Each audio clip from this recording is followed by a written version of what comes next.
Hello दोस्तों, अगर आपको भी नींद नहीं आ रही है और आप सोना चाहते हैं तो आप बिल्कुल सही जगह पर आ गए हैं, क्योंकि अब तो ये बात पूरी दुनिया मानती है कि नींद ना आने पर दवाई काम करे या ना करे, पर अगर आप हिस्ट्री पढ़ या सुन लें तो आप जरूर तुरंत सो जाएंगे। तो चलिए अपनी नींद की जर्नी को शुरू करते हैं। लेकिन उससे पहले अगर आप इस चैनल को एंजॉय कर रहे हैं तो प्लीज चैनल को सब्सक्राइब कर लीजिए और इस वीडियो को लाइक कर लीजिए। इससे मुझे बहुत मोटिवेशन मिलता है।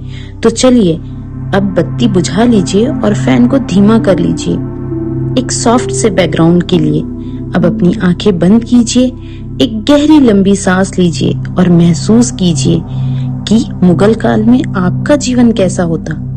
बधाई हो, अब आप पहुंच चुके हैं मुगल काल में, जहां आप देखेंगे कि किसान, जमींदार और शाही लोगों का जीवन काल कैसा था।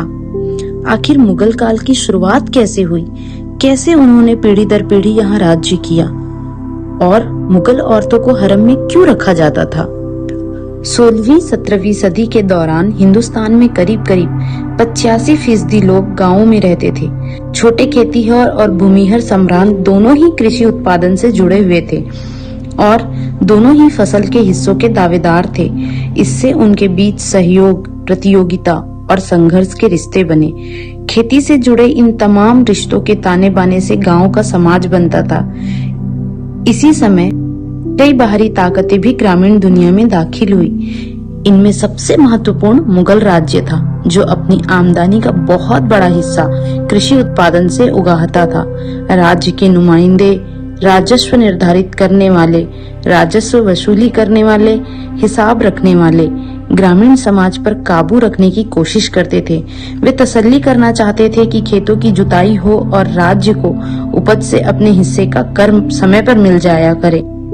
चूंकि कई फसलें बिक्री के लिए उगाई जाती थी, इसलिए व्यापार, मुद्रा और बाजार भी गांव में घुस आए और इससे खेती वाले इलाके शहर से जुड़ गए। खेतीहर समाज की बुनियादी इकाई गांव थी, जिसमें किसान रहते थे। किसान साल भर अलग अलग मौसम में वो तमाम काम करते थे जिससे फसल की पैदावार होती थी, जैसे कि जमीन की जुताई, बीज बोना और फसल पकने पर उसकी कटाई। इसके अलावा वे उन वस्तुओं के उत्पादन में भी शरीक होते थे जो कृषि आधारित थी, जैसे कि शक्कर, तेल इत्यादि। लेकिन सिर्फ मैदानी इलाकों में बसे किसानों की खेती ही ग्रामीण भारत की खासियत नहीं थी। कई ऐसे क्षेत्र भी थे, जैसे कि सूखी जमीन के विशाल हिस्सों से पहाड़ियों वाले इलाके, जहां उस तरह की खेती नहीं हो सकती थी, जैसे कि ज्यादा उपजाऊ जमीनों पर। इसके अलावा भूखंड का एक बहुत बड़ा हिस्सा जंगलों से घिरा था। जब हम कृषि समाज की बात करते हैं, तब हमें इन भौगोलिक विविधताओं का ख्याल रखना चाहिए। चूंकि किसान अपने बारे में खुद नहीं लिखा करते थे, इसलिए ग्रामीण समाज के क्रियाकलापों की जानकारी हमें उन लोगों से नहीं मिलती जो खेतों में काम करते थे। नतीजन 16वीं और 17वीं सदियों के कृषि इतिहास को समझने के लिए हमारे मुख्य स्रोत थे वे ऐतिहासिक ग्रंथ व दस्तावेज जो मुगल दरबार की निगरानी में लिखे गए थे। सबसे महत्वपूर्ण ऐतिहासिक ग्रंथों में एक था आईने अकबरी, जिसे अकबर के दरबारी इतिहासकार अबुल फजल ने लिखा था। खेतों की नियमित जुताई की तसल्ली करने के लिए, राज्य के नुमाइंदों द्वारा करों की उगाही के लिए और राज्य व ग्रामीण सत्तापोषों यानी कि जमींदारों के बीच के रिश्तों के नियमन के लिए जो इंतजाम राज्य ने किए थे, उसका लेखा जोखा इस ग्रंथ में बड़ी सावधानी से पेश किया गया है। आइन का मुख्य उद्देश्य अकबर के साम्राज्य का एक ऐसा खाका पेश करना था जहां एक मजबूत सत्ताधारी वर्ग सामाजिक मेलजोल बनाकर रखता था। आइन के लेखक के मुताबिक मुगल राज्य के खिलाफ कोई बगावत या किसी भी किस्म की स्वायत्त सत्ता की दावेदारी का असफल होना पहले ही तय था। दूसरे शब्दों में, किसानों के बारे में जो कुछ हमें आइन से पता चलता है, वह सत्ता के ऊंचे गलियारों का नजरिया है। खुशकिस्मती से आइन की जानकारी के साथ साथ हम उन स्रोतों का भी इस्तेमाल कर पाए जो मुगलों की राजधानी से दूर के इलाकों में लिखे गए। इनमें 17वीं व 18वीं सदियों के गुजरात, महाराष्ट्र और राजस्थान में मिलने वाले डॉक्यूमेंट शामिल हैं, जो सरकार की आमदनी की विस्तृत जानकारी देते हैं। इसके अलावा ईस्ट इंडिया कंपनी के भी बहुत सारे डॉक्यूमेंट्स हैं, जो पूर्वी भारत में कृषि संबंधी उपयोगी खाका पेश करते हैं। ये सभी स्रोत किसानों, जमींदारों और राज्य के बीच तने झगड़े को दर्ज करते हैं। लगे हाथ ये स्रोत यह समझने में हमारी मदद भी करते हैं कि किसान राज्य को किस नजरिए से देखते थे और राज्य से उन्हें कैसे न्याय की उम्मीद थी। मुगल काल के भारतीय फारसी स्रोत किसान के लिए आमतौर पर रैयत या मुजरियान शब्द का इस्तेमाल करते थे। साथ ही हमें किसान या आसामी जैसे शब्द भी मिलते हैं। 17वीं सदी के स्रोत दो किस्म के किसानों की चर्चा करते हैं, खुदकाश्त व पाहीकाश्त। पहले किस्म के किसान वे थे जो उन्हीं गांवों में रहते थे जिनमें उनकी जमीन थी। दूसरे पाहीकाश्त वे खेतीहर थे जो दूसरे गांव से ठेके पर खेती करने आते थे। लोग अपनी मर्जी से भी पाहीकाश्त बनते थे, मसलन अगर करों की शर्तें किसी दूसरे गांव में बेहतर मिले और मजबूरन भी, अकाल या भुखमरी के बाद आर्थिक परेशानी की वजह से भी। उत्तर भारत के एक औसत किसान के पास शायद ही कभी एक जोड़ी बैल और 2 हल से ज्यादा कुछ होता था, ज्यादातर के पास इससे भी कम। गुजरात में जिन किसानों के पास 6 एकड़ के करीब जमीन थी, वे समृद्ध माने जाते थे। दूसरी तरफ बंगाल में एक औसत किसान की जमीन की ऊपरी सीमा 5 एकड़ थी। 10 एकड़ जमीन वाले आसामी को अमीर समझा जाता था। खेती व्यक्तिगत मिल्कियत के सिद्धांत पर आधारित थी। किसानों की जमीन उसी तरह खरीदी और बेची जाती थी जैसे दूसरे संपत्ति मालिकों की। 19वीं सदी के दिल्ली आगरा इलाके में किसानों की मिल्कियत का यह विवरण 17वीं सदी पर भी उतना ही लागू होता है। हल जोतने वाले खेतीहर किसान हर जमीन की हदों पर मिट्टी, ईंट और कांटों से पहचान के लिए निशान लगाते हैं। जमीन के ऐसे हजारों टुकड़े किसी भी गांव में देखे जा सकते हैं। जमीन की बहुतायत, मजदूरों की मौजूदगी और किसानों की गतिशीलता की वजह से कृषि का लगातार विस्तार हुआ। चूंकि खेती का प्राथमिक उद्देश्य लोगों का पेट भरना था, इसलिए रोजमर्रा के खाने की जरूरतें जैसे चावल, गेहूं, ज्वार इत्यादि फसलें सबसे ज्यादा उगाई जाती थी। जिन इलाकों में प्रतिवर्ष 40 इंच या उससे ज्यादा बारिश होती थी, वहां कमोबेश चावल की खेती होती थी। कम और कमतर बारिश वाले इलाकों में क्रमशः गेहूं व ज्वार बाजरे की खेती ज्यादा प्रचलित थी। मानसून भारतीय कृषि की रीढ़ था, जैसे कि आज भी है, लेकिन कुछ ऐसी फसलें भी थी जिनके लिए अतिरिक्त पानी की जरूरत थी। इनके लिए सिंचाई के कृत्रिम उपाय बनाने पड़े।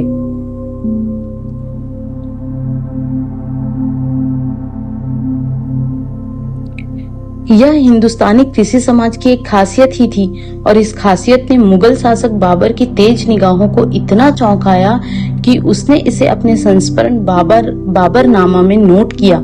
हिंदुस्तान में बस्तियां और गांव दरअसल शहर के शहर एक लम्हे में ही वीरान भी हो जाते हैं और बस भी जाते हैं। वर्षों से आबाद किसी बड़े शहर के बासिंदे उसे छोड़कर चले जाते हैं तो वे ये काम कुछ इस तरह करते हैं कि 1.5 दिनों के अंदर उनका हर नामो निशान वहां से मिट जाता है।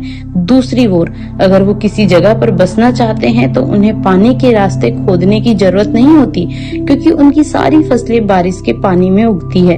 और चूंकि हिंदुस्तान की आबादी बेशुमार है, लोग उमड़ते चले आते हैं, वे एक सरोवर या कुआं बना लेते हैं। उन्हें घर बनाने या दीवार खड़ी करने की भी जरूरत नहीं होती। घास और घास की बहुतायत में पाई जाती है, जंगल अपार हैं, झोपड़ियां बनाई जाती है और यकायक एक गांव या शहर खड़ा हो जाता है। अभी हम बात कर रहे थे पेड़ों और खेतों की सिंचाई के बारे में। यह भी बाबरनामा से लिया गया एक अंश है जो सिंचाई के उन उपकरणों के बारे में बताता है जो इस बादशाह ने उत्तर भारत में देखे। हिंदुस्तान के मुल्क का ज्यादातर हिस्सा मैदानी जमीन पर बसा हुआ था। हालांकि शहर और खेती लायक जमीन की बहुतायत है, लेकिन कहीं भी बहते पानी का इंतजाम नहीं है। इसलिए फसल उगाने या बागानों के लिए पानी की बिल्कुल जरूरत नहीं है। शरद ऋतु की फसलें बारिश के पानी से ही पैदा हो जाती है और ये हैरानी की बात है कि बसंत ऋतु की फसलें तो तब भी पैदा होती है जब बारिश बिल्कुल नहीं होती। छोटे पेड़ों तक बाल्टियों या रहट के जरिए पानी पहुंचाया जाता है। लाहौर दीपालपुर दोनों ही आज पाकिस्तान के हिस्से हैं और ऐसी दूसरी जगहों पर भी लोग रहट के जरिए सिंचाई करते हैं। वे रस्सी के 2 गोलाकार फंदे बनाते हैं जो कुएं की गहराई के मुताबिक लंबे होते हैं। इन फंदों में थोड़ी थोड़ी दूरी पर वे लकड़ी के गुटके लगाते हैं और इन गुटकों पर घड़े बांध देते हैं। लकड़ी के गुटकों और घड़ों से बंधी इन रस्सियों को कुएं के ऊपर पहटियों से लटकाया जाता है। पहिए की धुरी पर एक और पहिया, इस अंतिम पहिए को बैल के जरिए घुमाया जाता है। इस पहिए के दांत के पास दूसरे पहिए के दांतों को जकड़ लेते हैं और इस तरह घड़ों वाला पहिया घूमने लगता है। घड़ों से जहां जहां पानी गिरता है वहां एक संकरा नाला खोल दिया जाता है और इस तरह से हर जगह पानी पहुंचाया जाता है। आगरा, चांदवर और बयाना में ऐसे अन्य इलाकों में भी लोग बाग बाल्टियों से सिंचाई करते हैं। कुएं के किनारे पर वे एक लकड़ी के कन्ने गाड़ देते हैं। इन कन्नों के बीच बेलन टिकाते हैं। एक बड़ी बाल्टी में रस्सी बांधते हैं, रस्सी को बेलन पर लपेटते हैं और इसके दूसरे छोर को बैल से बांध देते हैं। एक शख्स को बैल हाँकना पड़ता है और दूसरा बाल्टी से पानी निकालता है। सिंचाई के कार्यों को राज्य की भी मदद मिलती थी। मसलन उत्तर भारत में राज्य ने कई नई नहरें व नाले खुदवाए व कई पुरानी नहरों की मरम्मत करवाई, जैसे कि शाहजहां के शासनकाल के दौरान पंजाब में शाह नहर। वैसे तो खेती मेहनत कसी का काम था, लेकिन किसान ऐसी तकनीकों का भी इस्तेमाल करते थे जो अक्सर पशुबल पर आधारित होती थी। ऐसा एक उदाहरण लकड़ी के उस हल्के हल का दिया जा सकता है जिसके एक छोर पर लोहे की नुकीली धार या फाल लगाकर आसानी से बनाया जा सकता है। ऐसे हल मिट्टी को बहुत गहरे नहीं खोदते थे, जिसके कारण तेज गर्मी के महीनों में नमी बची रहती थी। बैलों के जोड़े के सहारे खींचे जाने वाले बरमे का इस्तेमाल बीज बोने के लिए किया जाता था, लेकिन बीजों को हाथ से छिड़ककर बोने का रिवाज ज्यादा प्रचलित था। मिट्टी की गुड़ाई और साथ साथ निराई के लिए लकड़ी के मूठ वाले लोहे के पतले धार भी काम में लाए जाते थे। अगर आप बहुत किसी गांव से बिलोंग करते हैं, जो बहुत छोटा गांव हो, जो बहुत दूर दराज का इलाका हो, तो आज भी आप देख सकते हैं कि लोग कैसे हल का इस्तेमाल करते हैं। जिस हल के बारे में यहाँ बात हो रही है, आज भी हल से मिट्टी खोदी जाती है और उसमें 2 बैल होते हैं। बैल बुल कार्ट जो हम बोलते हैं, उसमें ही सामान ले जाया जाता है, पैरे लेके आए जाते हैं। तो अभी भी हम ये कह सकते हैं कि मुगल काल में जो किसान चीजों का उपयोग करते थे वो आज भी किया जा रहा है। पर इसके साथ ये भी कहना गलत नहीं होगा कि आज तकनीकी इतनी आगे बढ़ चुकी है कि ज्यादातर काम आज के समय में तकनीकों की वजह से हो जाता है। फसलों की भरमार। मौसम के 2 मुख्य चक्रों के दौरान खेती की जाती थी, एक खरीफ और दूसरी रबी, जो कि आज भी की जाती है। यानी सूखे इलाकों और बंजर जमीन को छोड़ दें तो ज्यादातर जगहों पर साल में कम से कम 2 फसलें होती थी। जहां बारिश या सिंचाई के अन्य साधन हर वक्त मौजूद थे, वहां तो साल में 3 फसल भी उगाई जाती थी। इस वजह से पैदावार में भारी विविधता पाई जाती थी। उदाहरण के तौर पर आइन, जिस बुक का हमने अभी जिक्र किया है पहले, वो बताती है कि दोनों मौसम मिलाकर मुगल प्रांत आगरा में 39 किस्म की फसलें उगाई जाती थी, जबकि दिल्ली प्रांत में 43 फसलों की पैदावार होती थी। बंगाल में सिर्फ चावल की ही 50 किस्म पैदा होती थी। हालांकि खेती जो है वो दैनिक आहार की खेती पर ज्यादा जोर दिया गया था, मगर इसका ये मतलब नहीं था कि मध्यकालीन भारत में सिर्फ खेती गुजारा करने के लिए की जाती थी। हमें अक्सर जिनसे कामिल जैसे लफ्ज मिलते हैं जिसका अर्थ होता है सर्वोत्तम फसलें। मुगल राज्य भी किसानों को ऐसी फसलों की खेती करने के लिए बढ़ावा देता था क्योंकि इनसे राज्य को ज्यादा कर मिलता था। कपास और गन्ने जैसी फसलें बेहतरीन जिनसे कामिल थी। मध्य भारत और दक्कनी पठार में फैले हुए जमीन के बड़े बड़े टुकड़ों पर कपास उगाई जाती थी, जबकि बंगाल अपनी चीनी के लिए मशहूर था। तिलहन जैसे कि सरसों और दलहन भी नकदी फसलों में आती थी। इससे पता चलता है कि एक औसत किसान की जमीन पर किस तरह पेट भरने के लिए होने वाले उत्पादन और व्यापार के लिए किए जाने वाले उत्पादन एक दूसरे से जुड़े हुए थे। साथ ही आपको बताते चलूं कि कृषि उत्पादन के ऐसे विविध और लचीले तरीकों का एक बड़ा नतीजा यह निकला कि आबादी धीरे धीरे बढ़ने लगी। आर्थिक इतिहासकारों की गणना के मुताबिक समय समय पर होने वाली भुखमरी और महामारी के बावजूद 1600 से 1700 के बीच भारत की आबादी लगभग 5 करोड़ बढ़ गई। 200 वर्षों में यह करीब करीब 33% बढ़ोतरी थी। 17वीं सदी में दुनिया के अलग अलग हिस्सों से कई नई फसलें भारतीय उपमहाद्वीप पहुंची, जैसे कि मक्का भारत में अफ्रीका से स्पेन के रास्ते आया और 17वीं सदी तक इसकी गिनती पश्चिम भारत की मुख्य फसलों में होने लगी। टमाटर, आलू और मिर्च जैसी सब्जियां नई दुनिया से लाई गई। इसी तरह अनानास और पपीता जैसे फल भी वहीं से आए। अब जाहिर है कि कृषि उत्पादन में किसानों की पुरजोर भागीदारी और पहल होती थी। इससे मुगल समाज के कृषि संबंधों पर क्या असर पड़ता था, यह पता करने के लिए हम समाज के उन समूहों पर एक नजर डालते हैं जो खेती के विस्तार में शरीक होते थे। साथ ही हम उनके बीच के रिश्ते और झगड़ों पर भी गौर करेंगे। जाति और ग्रामीण माहौल। जाति और अन्य जाति जैसे भेदभाव की वजह से खेतीहर किसान कई तरह से समूहों में बटे थे। खेतों की जुताई करने वालों में एक बड़ी तादाद ऐसे लोगों की थी जो नीच समझे जाने वाले कामों में लगे थे या फिर खेतों में मजदूरी करते थे। हालांकि खेती लायक जमीन की कमी नहीं थी, फिर भी कुछ जाति के लोगों को सिर्फ नीच समझे जाने वाले काम ही दिए जाते थे। इस तरह वे गरीब रहने के लिए मजबूर थे। जनगणना तो उस वक्त नहीं होती थी, पर जो थोड़े बहुत आंकड़े और तथ्य हमारे पास हैं, उनसे पता चलता है कि गांव की आबादी का बहुत बड़ा हिस्सा ऐसे ही समूहों का था। इनके पास संसाधन सबसे कम थे और ये जाति व्यवस्था की पाबंदियों से बंधे थे। इनकी हालत कमोबेश वैसी ही थी जैसे कि आधुनिक भारत में दलितों की।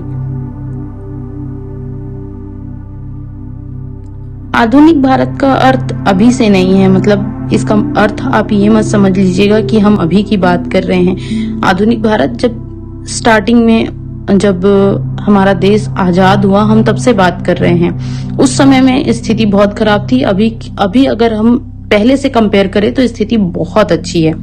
दूसरे संप्रदायों में भी ऐसे भेदभाव फैलने लगे थे। मुसलमान समुदायों में हलाल कुरान जैसे नीच कामों से जुड़े समूह गांव की हदों के बाहर ही रह जा सकते थे।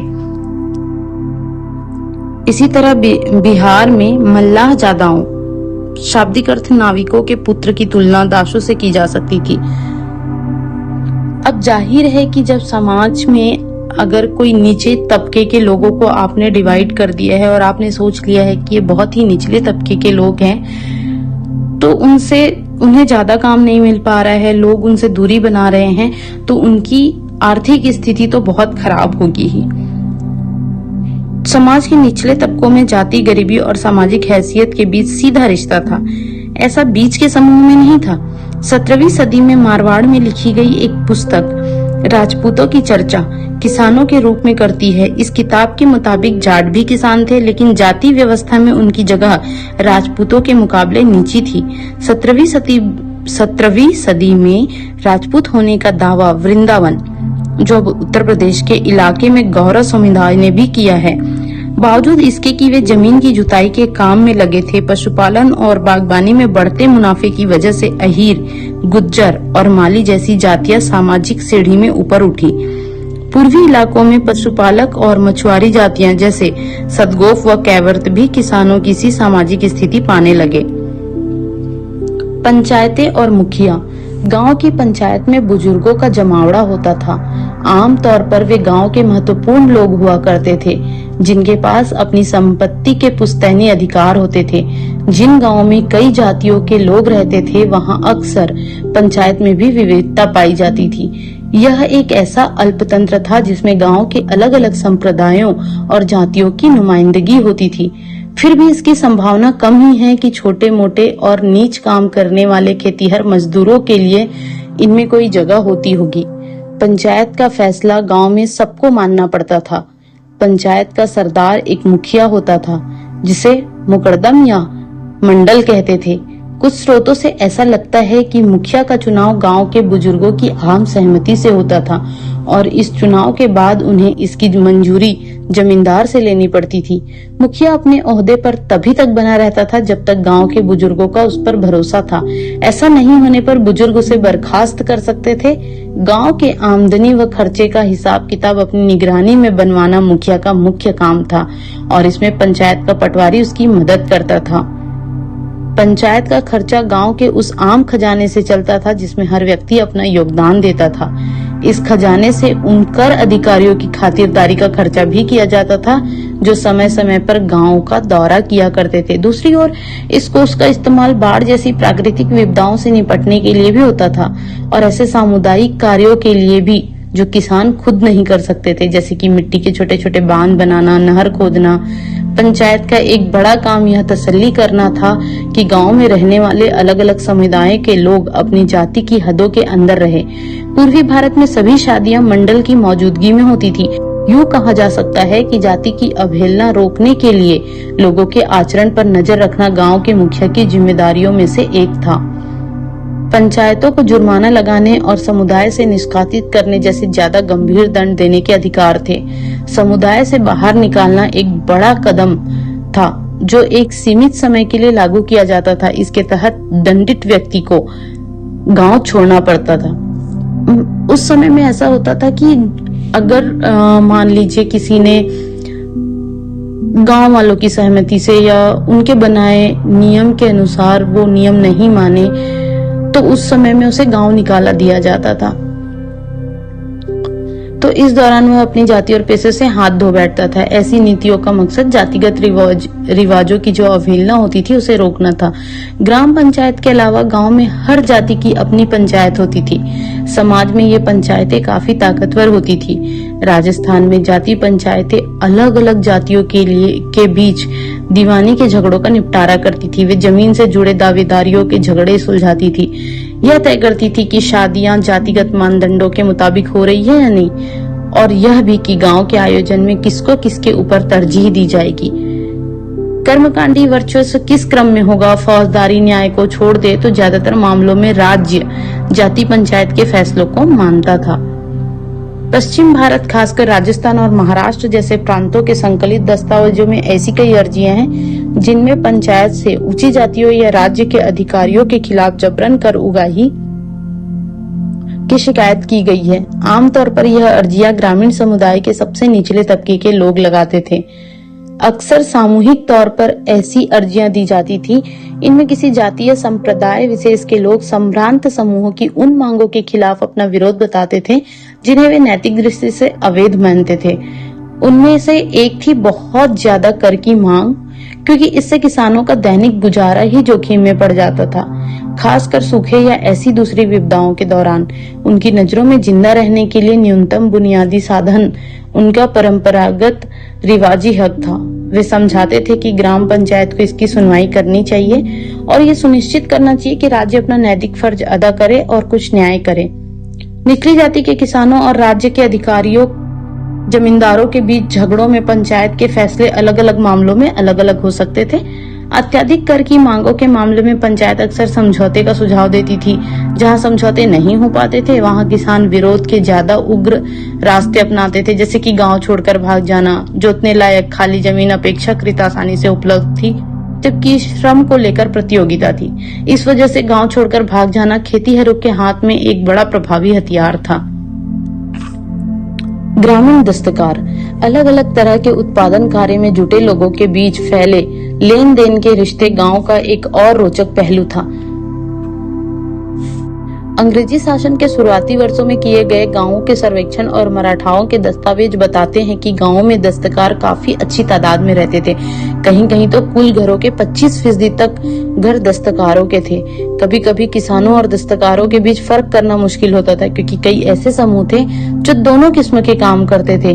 खेतीहर और उसके परिवार के सदस्य कई तरह की वस्तुओं का उत्पादन में शिरकत करते थे।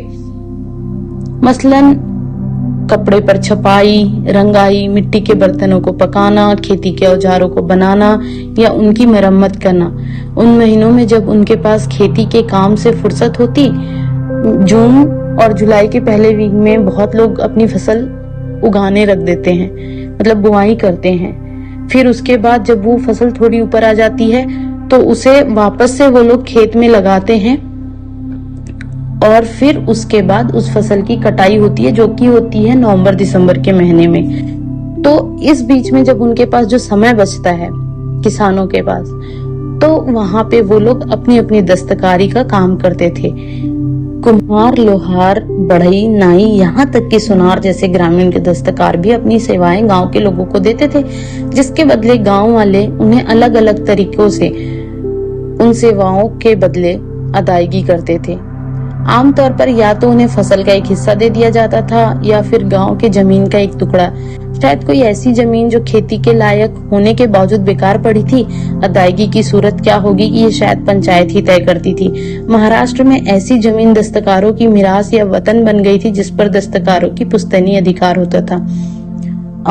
मुझे जहां तक याद है ये नियम अभी तक भी थे। जब मैं छोटी थी मुझे याद है महाराष्ट्र एमपी के बॉर्डर के गांव में भी बहुत, मतलब मेरी दादी, जब मैं बहुत छोटी थी तो मुझे याद है कि पफ्ड राइस होता है, मुर्रे बोलते हैं, अगर आपको वो खरीदना है तो उसके बदले हम धान देते थे, पायली में धान दिया करते थे। और ये मुझे लगता है इंडिया के सारे छोटे छोटे गांव या कस्बों में बहुत पहले, उस समय तक 1990-1995 के बीच ये नियम चलते थे। तो हम कह सकते हैं कि मुगल काल से जो नियम चले आ रहे थे वो अभी तक भी थे, 1990-95 तक तो थे। अब तो ज्यादातर चीजों का लेन देन जो है सिर्फ पैसों के बेसिस पे होता है। यही व्यवस्था कभी कभी थोड़े बदले हुए रूप में भी पाई जाती थी, जहां दस्तकार और हर एक खेतिहर परिवार परस्पर बातचीत करके अदायगी की किसी एक व्यवस्था पर राजी होते थे। ऐसे में आमतौर पर वस्तुओं और सेवाओं का विनिमय होता था। उदाहरण के तौर पर 18वीं सदी के स्रोत बताते हैं कि बंगाल में जमींदार उनकी सेवाओं के बदले लोहारों, बढ़ई और सुनारों तक को रोज का भत्ता और खाने के लिए नकदी देते थे।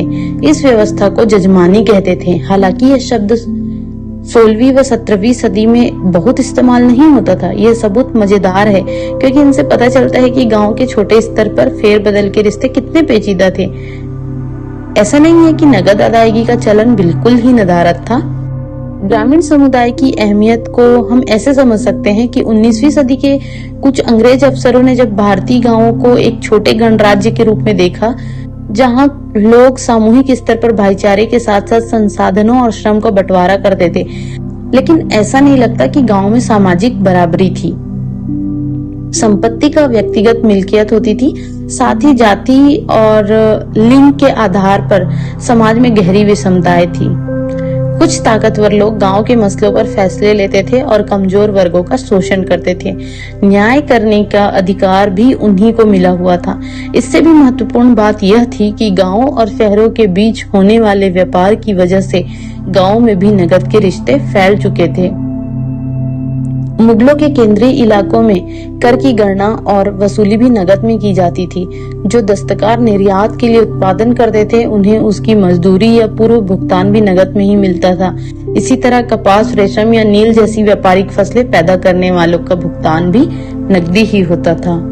शायद कई समाजों में आपने गौर किया होगा, उत्पादन की प्रक्रिया में मर्द और महिलाएं खास किस्म की भूमिकाएं अदा करते हैं।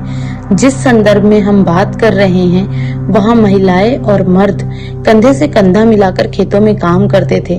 मर्द खेत जोतते थे, वह हल चलाते थे और महिलाएं बुआई, निराई और कटाई के साथ साथ पकी हुई फसल का दाना निकालने का काम करती थी। जब छोटी छोटी ग्रामीण इकाइयों का और किसान की व्यक्तिगत खेती का विकास हुआ, जो कि मध्यकालीन भारतीय कृषि की खासियत थी, तब घर परिवार के संसाधन और श्रम उत्पादन की बुनियाद बने। स्वाभाविक तौर पर ऐसे में लिंग बोध के आधार पर आमतौर पर किया जाने वाला फर्क मुमकिन नहीं था। फिर भी महिलाओं की जैव वैज्ञानिक क्रियाओं को लेकर लोगों के मन में पूर्वाग्रह बने रहे। मसलन पश्चिमी भारत में रसवला महिलाओं को हल या कुम्हार का चाकू छूने की इजाजत नहीं थी। इसी तरह बंगाल में अपने मासिक धर्म के समय महिलाएं पान के बागान में नहीं घुस सकती थी। सूत काटने, बर्तन बनाने के लिए मिट्टी को साफ करने और गूंथने और कपड़ों पर कढ़ाई जैसे दस्तकारी के काम उत्पादन के एक ऐसे पहलू थे जो महिलाओं के श्रम पर निर्भर थे। किसी वस्तु का जितना वाणिज्यीकरण होता था, उसके उत्पादन के लिए महिलाओं के श्रम की उतनी ही मांग होती थी। दरअसल किसान और दस्तकार महिलाएं जरूरत पड़ने पर न सिर्फ खेतों में काम करती थी, बल्कि नियोक्ताओं के घरों पर भी जाती थी और बाजारों में भी। क्योंकि समाज श्रम पर निर्भर था, इसलिए बच्चे पैदा करने में अपनी काबिलियत की वजह से महिलाओं को महत्वपूर्ण संसाधन के रूप में भी देखा जाता था। फिर भी शादीशुदा महिलाओं की कमी थी, क्योंकि कुपोषण, बार बार मां बनने और प्रसव के वक्त मौत की वजह से महिलाओं में मृत्यु दर बहुत ज्यादा था। इससे किसान और दस्तकार समाज में ऐसे सामाजिक रिवाज पैदा हुए जो संभ्रांत समूहों से बहुत अलग थे। कई ग्रामीण संप्रदायों में शादी के लिए दुल्हन की कीमत अदा करने की जरूरत होती थी, न कि दहेज की। तलाकशुदा महिलाएं और विधवाएं दोनों ही कानूनन शादी कर सकती थी। महिलाओं की प्रजनन शक्ति को इतनी अहमियत दी जाती थी कि उस पर काबू खोने का बड़ा डर था। स्थापित रिवाजों के मुताबिक घर का मुखिया मर्द होता था। इस तरह महिला पर परिवार और समुदाय के मर्दों द्वारा पुरजोर काबू रखा जाता था। बेवफाई के शक पर महिलाओं को भयानक दंड दिए जा सकते थे। राजस्थान, गुजरात और महाराष्ट्र आदि पश्चिमी भारत के इलाकों से कई ऐसे दस्तावेज मिलते हैं जो महिलाओं ने न्याय और मुआवजे की उम्मीद से ग्राम पंचायत को भेजे थे। पत्नियां अपने पतियों की बेवफाई का विरोध करते दिखाई देती है या फिर गृहस्थी के मर्द पर ये आरोप लगाती है कि वे पत्नी और बच्चों की अनदेखी करते हैं। मर्दों की बेवफाई हमेशा दंडित नहीं होती थी, लेकिन राज्य और ऊंची जाति के लोग अक्सर ये सुनिश्चित करने की कोशिश करते थे कि परिवार के भरण पोषण का इंतजाम हो जाए। ज्यादातर जब महिलाएं पंचायत को दरख्वास्त देती, उनके नाम दस्तावेजों में दर्ज नहीं किए जाते। दरख्वास्त करने वाली का हवाला गृहस्थी के मर्द मुखिया की माँ, बहन या पत्नी के रूप में दिया जाता था। भूमिहर भद्रजनों में महिलाओं की पुश्तैनी संपत्ति का हक मिला हुआ था। पंजाब से ऐसे उदाहरण मिलते हैं जहां विधवा महिलाएं भी पुश्तैनी संपत्ति के विक्रेता के रूप में ग्रामीण जमीन के बाजार में सक्रिय हिस्सेदारी रखती थी। हिंदू और मुसलमान महिलाओं को जमींदारी उत्तराधिकार में मिलती थी, जिसे बेचने व गिरवी रखने के लिए वे स्वतंत्र थी। बंगाल में भी महिला जमींदार पाई जाती थी। 18वीं सदी की सबसे बड़ी और मशहूर जमींदारियों में से एक थी राजशाही की जमींदारी, जिसकी कर्ता धर्ता एक स्त्री थी। ग्रामीण भारत में बसे हुए लोगों की खेती के अलावा भी बहुत कुछ था। उत्तर और उत्तर पश्चिमी भारत की गहरी खेती वाले प्रदेशों को छोड़ दे तो जमीन के विशाल हिस्से जंगल या झाड़ियों से घिरे थे। ऐसे इलाके झारखंड सहित पूरे पूर्वी भारत, मध्य भारत, उत्तरी क्षेत्र, जिसमें भारत नेपाल के सीमावर्ती इलाकों की तरह ही शामिल है, दक्षिणी भारत का पश्चिमी घाट और दक्कन के पठारों में फैले हुए। हालांकि इस काल में अखिल भारतीय स्तर पर जंगलों का फैलाव का औसत निकालना लगभग असंभव है। फिर भी समसामयिक स्रोतों से मिली जानकारी के आधार पर यह अंदाजा लगाया जा सकता है कि यह औसतन करीब 40% था। समसामयिक रचनाएं जंगल में रहने वालों के लिए जंगली शब्द का इस्तेमाल करती है, लेकिन जंगली होने का मतलब सभ्यता का न होना बिल्कुल नहीं था। वैसे आजकल इस शब्द का प्रचलित अर्थ यही है। उन दिनों इस शब्द का इस्तेमाल ऐसे लोगों के लिए होता था जिनका गुजारा जंगल के उत्पादों, शिकार और स्थानांतरित खेती से होता था। ये काम मौसम के मुताबिक होते थे। उदाहरण के तौर पर भीलों में बसंत के मौसम में जंगल के उत्पाद इकट्ठा किए जाते, गर्मियों में मछली पकड़ी जाती, बारिश के महीनों में खेती की जाती और ठंडी के महीनों में शिकार किया जाता था। यह सिलसिला लगातार गतिशीलता की बुनियाद पर खड़ा था और इस बुनियाद को मजबूत भी करता था। लगातार एक जगह से दूसरी जगह घूमते रहना इन जंगल में रहने वाले कबीलों की खासियत थी। जहाँ तक राज्य का सवाल है, उसके लिए जंगल उलट फेर वाला इलाका था, बदमाशों को शरण देने वाला अड्डा। एक बार फिर हम बाबर की ओर देखते हैं, जो कहता है कि जंगल एक ऐसा रक्षाकवच था जिसके पीछे परगना के कई लोग कड़े विद्रोही हो जाते थे और कर अदा करने से मुकर जाते थे। जंगल में बाहरी ताकतें कई तरह से घुसती थी। मसलन राज्य को सेना के लिए हाथियों की जरूरत होती थी, इसलिए जंगल वासियों से ली जाने वाली पेशकश में अक्सर हाथी भी शामिल होते थे। मुगल राजनीतिक विचारधारा में गरीबों और अमीरों सहित सबके साथ जुड़ते हुए राज्य को गहरे सरोकार का एक लक्षण था। शिकार अभियान। दरबारी इतिहासकारों की माने तो शिकार अभियान के नाम पर बादशाह अपने विशाल साम्राज्य के कोने कोने का दौरा करता था और इस तरह अलग अलग इलाकों के लोगों की समस्याओं और शिकायतों पर व्यक्तिगत रूप से गौर करता था। दरबारी कलाकारों के चित्रों में शिकार का विषय बार बार आता है। इन चित्रों में चित्रकार अक्सर छोटा सा एक ऐसा दृश्य डाल देते हैं जो सद्भावनापूर्ण शासन का संकेत देता है।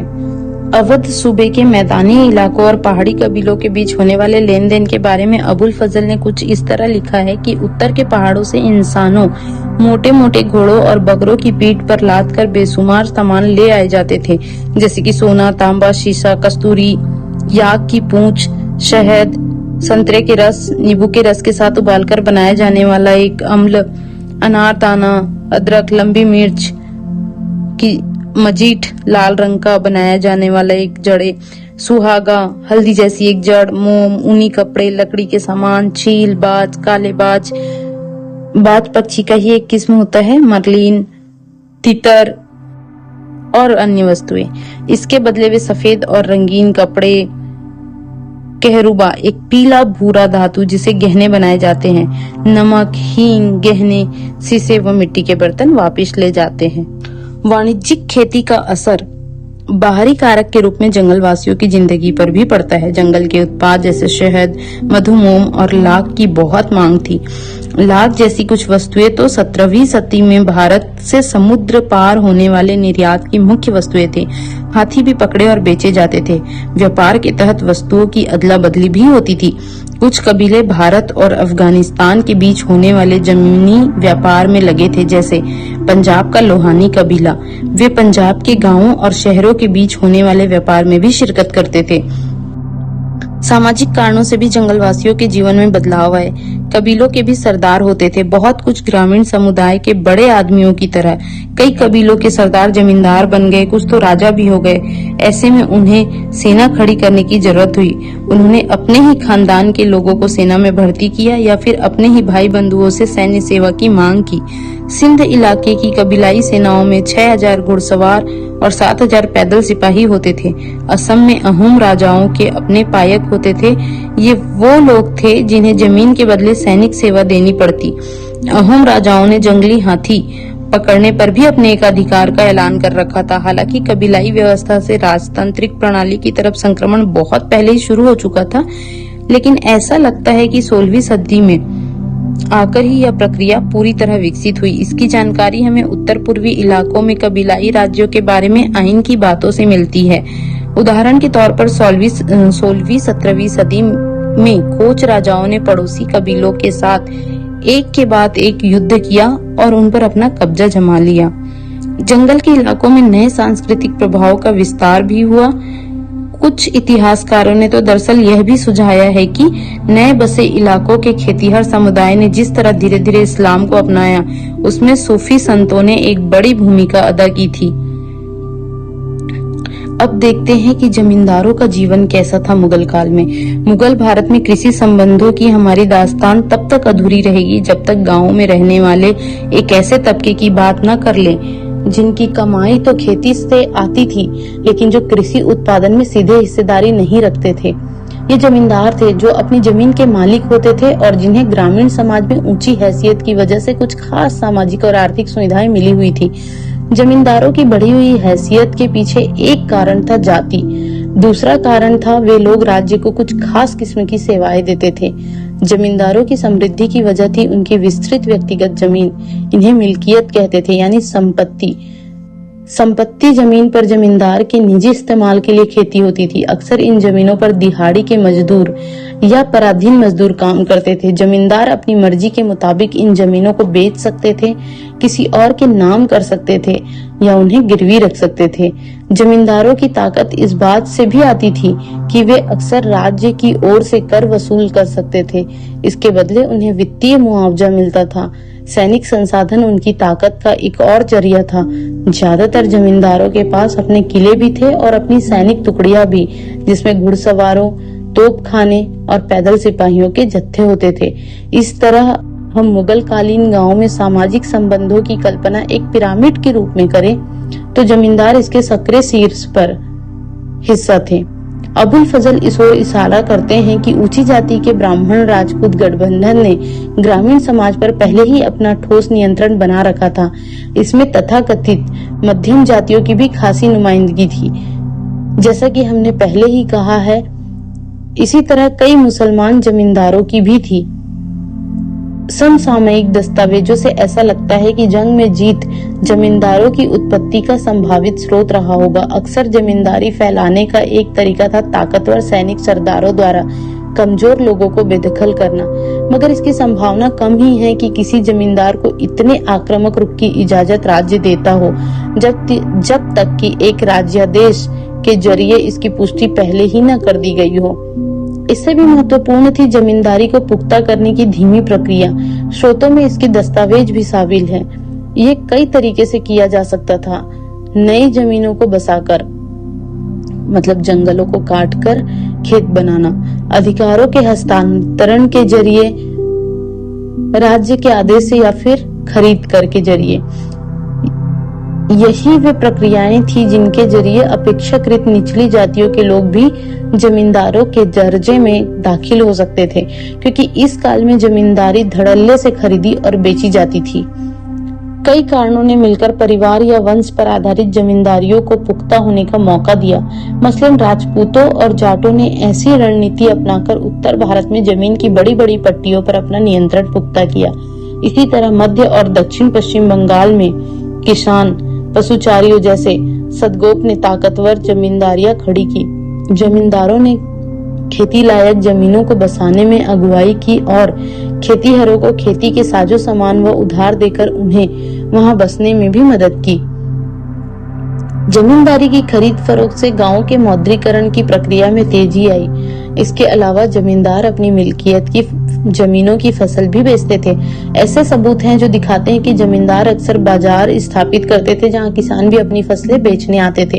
हालांकि इसमें कोई शक नहीं है कि जमींदार शोषण करने वाला तबका था, लेकिन किसानों से उनके रिश्तों में पारस्परिकता, पैतृकवाद और संरक्षण का पुट भी था। दो पहलू इस बात की पुष्टि करते हैं। एक तो ये कि भक्ति संतों ने जहां बड़ी बेबाकी से जातिगत और दूसरी किस्मों के अत्याचारों की निंदा की, वहीं उन्होंने जमींदारों को किसानों के शोषक या उन पर अत्याचार करने वाले के रूप में नहीं दिखाया।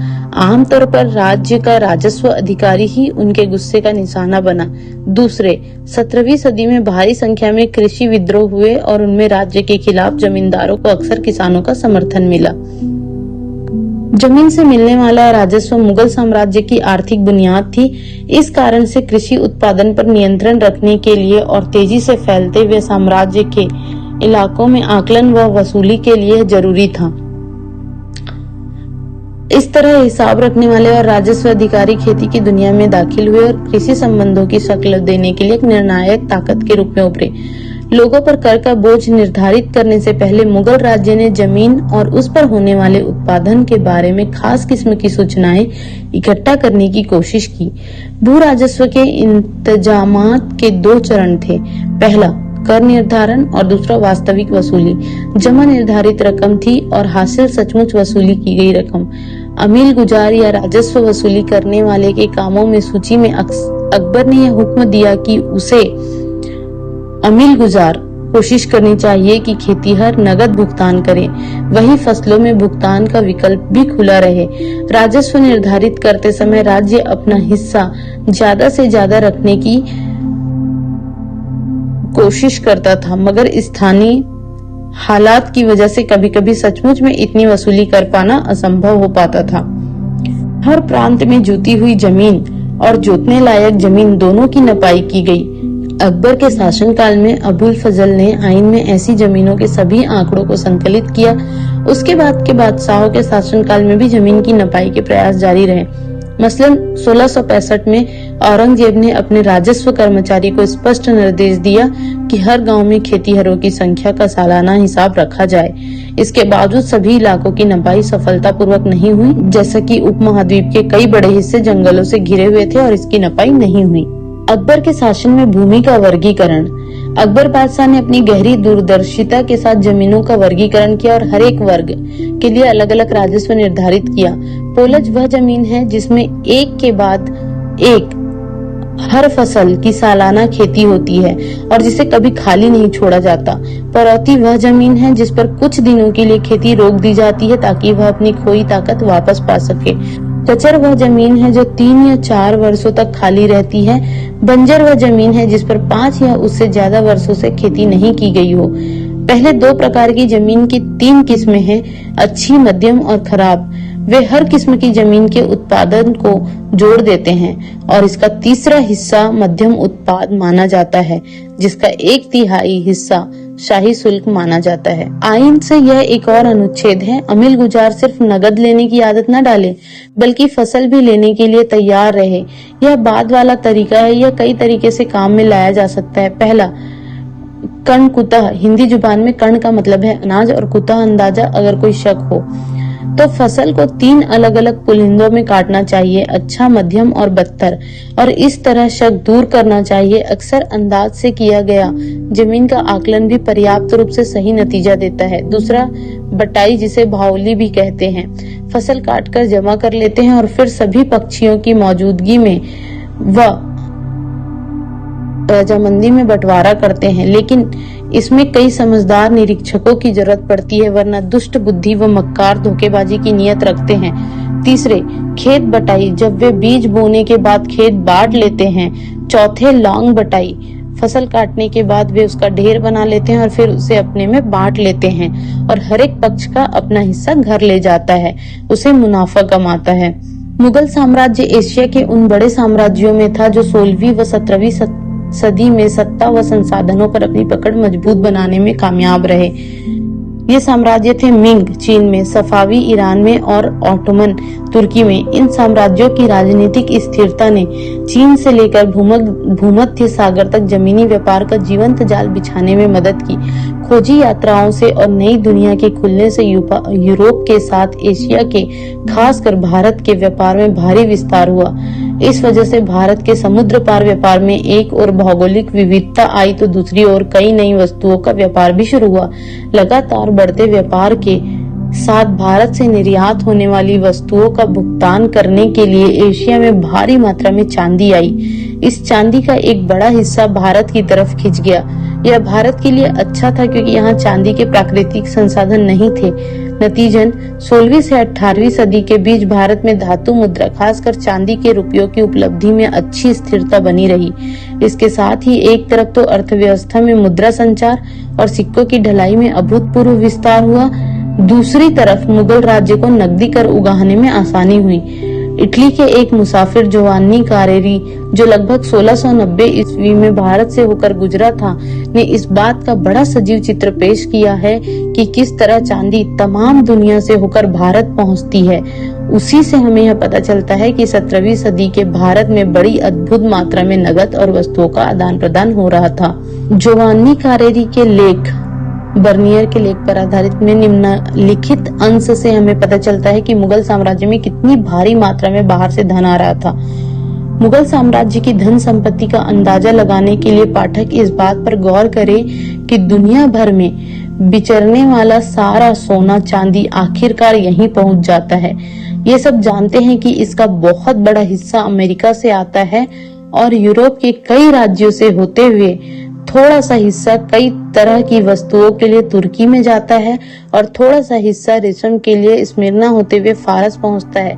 अब चूंकि तुर्की लोग काफी से अलग नहीं रह सकते थे, जो कि ओमान और अरबिया से आती है, न ही फारस, अरबिया और तुर्की भारत की वस्तुओं के बिन रह सकते हैं।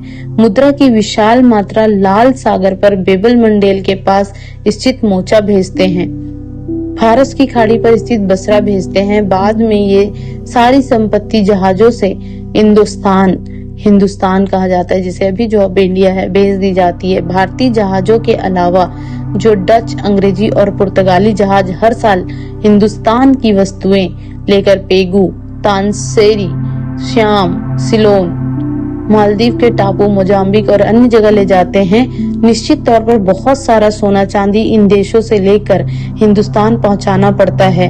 वो सब कुछ जो डच लोग जापान की खानों से हासिल करते हैं, देर सवेर हिंदुस्तान चला जाता है और यहाँ से यूरोप को जाने वाली सारी वस्तुएं, चाहे वो फ्रांस जाए या इंग्लैंड या पुर्तगाल, सभी नगद में खरीदी जाती है, जो वहीं हिंदुस्तान में रह जाता है। आईने अकबरी आंकड़ों के वर्गीकरण से एक बहुत बड़े ऐतिहासिक व प्रशासनिक परियोजना का नतीजा थी, जिसका जिम्मा बादशाह अकबर के हुक्म पर अबुल फजल ने उठाया था। अकबर के शासन के 42वें वर्ष 1598 ईस्वी में 5 संशोधनों के बाद इसे पूरा किया गया। आइन इतिहास लिखने के एक ऐसे बृहत्तर योजना का हिस्सा थी जिसकी पहल अकबर ने की थी। इसकी परियोजना का परिणाम था अकबरनामा, जिसे 3 जिल्दों में रचा गया था। पहली 2 जिल्दों ने ऐतिहासिक दास्तान पेश की।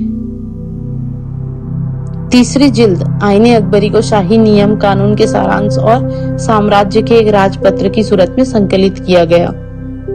आइन कई मसलों पर विस्तार से चर्चा करती है। दरबार, प्रशासन, सेना का संगठन, राजस्व के स्रोत और अकबरी साम्राज्य के प्रांतों का भूगोल और लोगों के साहित्यिक, सांस्कृतिक व धार्मिक रिवाज, अकबर की सरकार के तमाम विभागों और प्रांतों के बारे में विस्तार से जानकारी देने के अलावा आइन इन सूबों के बारे में पेचीदे और आंकड़ेबद्ध सूचनाएं बड़ी बारीकी के साथ देती है। इन सूचनाओं को इकट्ठा करके उन्हें सिलसिलेवार तरीके से संकलित करना एक महत्वपूर्ण शाही कयावत थी। इससे बादशाह के साम्राज्य के तमाम इलाकों में प्रचलित रिवाजों और पेशों की जानकारी दी। इस तरह हमारे लिए आइन अकबर के शासन के दौरान मुगल साम्राज्य के बारे में सूचनाओं की खान है।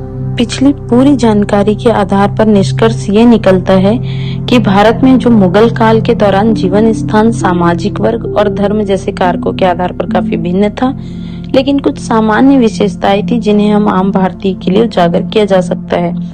आर्थिक स्थितियां, कृषि, अधिकांश भारतीय कृषि में संलग्न थे। मुगल साम्राज्य में एक सुव्यवस्थित राजस्व प्रणाली थी जिसमें जब्त प्रणाली भी शामिल थी, जहां भूमि मूल्यांकन के आधार पर कर वसूला जाता था। इसका अर्थ अक्सर भारी कर लगाना होता था, लेकिन इससे कृषि तकनीकों को और फसल किस्मों में भी उन्नति हुई। व्यापार और शिल्पकला, शहरी केंद्र व्यापार केंद्रों के रूप में फले फूले। शिल्पकारों और व्यापारियों ने महत्वपूर्ण भूमिका निभाई, जहां बाजार कपड़ों से लेकर मसालों तक की वस्तुओं से गुलजार रहते थे। मुगल साम्राज्य ने व्यापार मार्गों को सुगम बनाया और वाणिज्य को बढ़ावा दिया। सामाजिक संरचना की बात की जाए तो जाति व्यवस्था थी। जाति व्यवस्था गहरी जड़ें जमा चुकी थी और सामाजिक संबंधों, व्यवसाय और विवाह को प्रभावित कर रही थी। व्यक्तियों की स्थिति अक्सर उनकी जाति से निर्धारित की जाती थी। धार्मिक विविधता थी। मुगल काल हिंदू धर्म, इस्लाम और अन्य धर्मों सहित संस्कृतियों और धर्मों के मिश्रण से चिन्हित था। हालांकि बादशाहों, विशेषकर अकबर ने धार्मिक सहिष्णुता की नीतियों का बढ़ावा दिया, फिर भी कभी-कभी विभिन्न धार्मिक समुदायों के बीच तनाव भी रहा। दैनिक जीवन, ग्रामीण जीवन, अधिकांश आम लोगों को गांव में रहते थे, जहां वे खेती, पशुपालन, स्थानीय शिल्प कला में लगे रहते थे। दैनिक जीवन कृषि चक्रों, त्योहार और सामुदायिक समारोह के इर्द गिर्द घूमता था। शहरी जीवन, शहरों में जीवन ज्यादा महानगरीय था। लोग तरह तरह के काम धंधे करते थे और शिक्षा की सुविधा खासकर अमीरों के लिए उपलब्ध थी। शहरों में बाजार, स्कूल और मस्जिदें होती थी, जो एक जीवंत सांस्कृतिक जीवन में योगदान देती थी। संस्कृत और समाज, कला और स्थापत्य कला, मुगल काल कला और स्थापत्य कला में अपने योगदान के लिए प्रसिद्ध है, जिसमें ताजमहल जैसे प्रतिष्ठित इमारतों का निर्माण भी शामिल है। आम लोग अक्सर त्योहारों और सार्वजनिक आयोजनों के माध्यम से इन सांस्कृतिक प्रगति का अनुभव करते थे। साहित्य और संगीत, फारसी, हिंदी और अन्य भाषाओं में साहित्य का उत्कर्ष था। संगीत और नृत्य सांस्कृतिक जीवन के अभिन्न अंग थे और लोक परंपराएं आम लोगों के बीच प्रमुख थी। चुनौतियां, एक तो राजनीतिक अस्थिरता थी और दूसरा स्वास्थ्य और जीवन यापन की स्थितियां। राजनीतिक अस्थिरता में विशेष रूप से इस काल के बाद में मुगल साम्राज्य ने विशेष रूप से इस काल में राजनीतिक अस्थिरता के दौर देखे। इससे स्थानीय संघर्ष, कर और यहाँ तक कि अकाल भी पड़े, जिसमें आम लोगों का जीवन प्रभावित हुआ। दूसरा, स्वास्थ्य और जीवन यापन की स्थितियां, चिकित्सा ज्ञान सीमित था और आम लोगों को स्वास्थ्य, स्वच्छता और बीमारी से जुड़ी चुनौतियों का सामना करना पड़ता था। जीवन प्रत्याशा आज की तुलना में कम थी और महामारियों के विनाशकारी प्रभाव हो सकते थे। अब जानते हैं विस्तार से कि मुगल काल की शुरुआत आखिर हुई कैसे। मुगल शासन काल भारतीय इतिहास का एक महत्वपूर्ण अध्याय है। दिल्ली सल्तनत समाप्त होने के कारण यहाँ विभिन्न प्रादेशिक शक्तियों का उद्भव हो गया था। इसलिए जब 1526 में बाबर ने भारत पर आक्रमण किया तो दिल्ली सल्तनत की केंद्रीय शक्ति मूलतः बहुत क्षीण हो गई थी और प्रादेशिक स्तर पर अनेक स्वतंत्र साम्राज्य पैदा हो गए थे। दिल्ली और उसके आसपास के क्षेत्र सुल्तान इब्राहिम लोधी के अधीन थे। अन्य महत्वपूर्ण साम्राज्य थे गुजरात, मालवा, बंगाल, बीजापुर, गोलकुंडा, अहमदनगर, बरार, मेवाड़ और दक्षिण में विजयनगर का साम्राज्य। इसके अतिरिक्त बहुत बड़ी संख्या में छोटे छोटे स्वयंभू राजा भी थे जो देश के विभिन्न भागों पर शासन कर रहे थे। इसमें हम जानेंगे कि भारत पर मुगल शासक वंश ने कैसे विजय प्राप्त की। मुगलों का नेतृत्व मध्य एशिया से आए एक बहुत ही योग्य सेनापति और प्रशासक जहीरुद्दीन मोहम्मद बाबर के हाथों में था। उसके उत्तराधिकारी धीरे धीरे संपूर्ण भारत में एक छत्र राज्य स्थापित करने में सफल हो गए थे।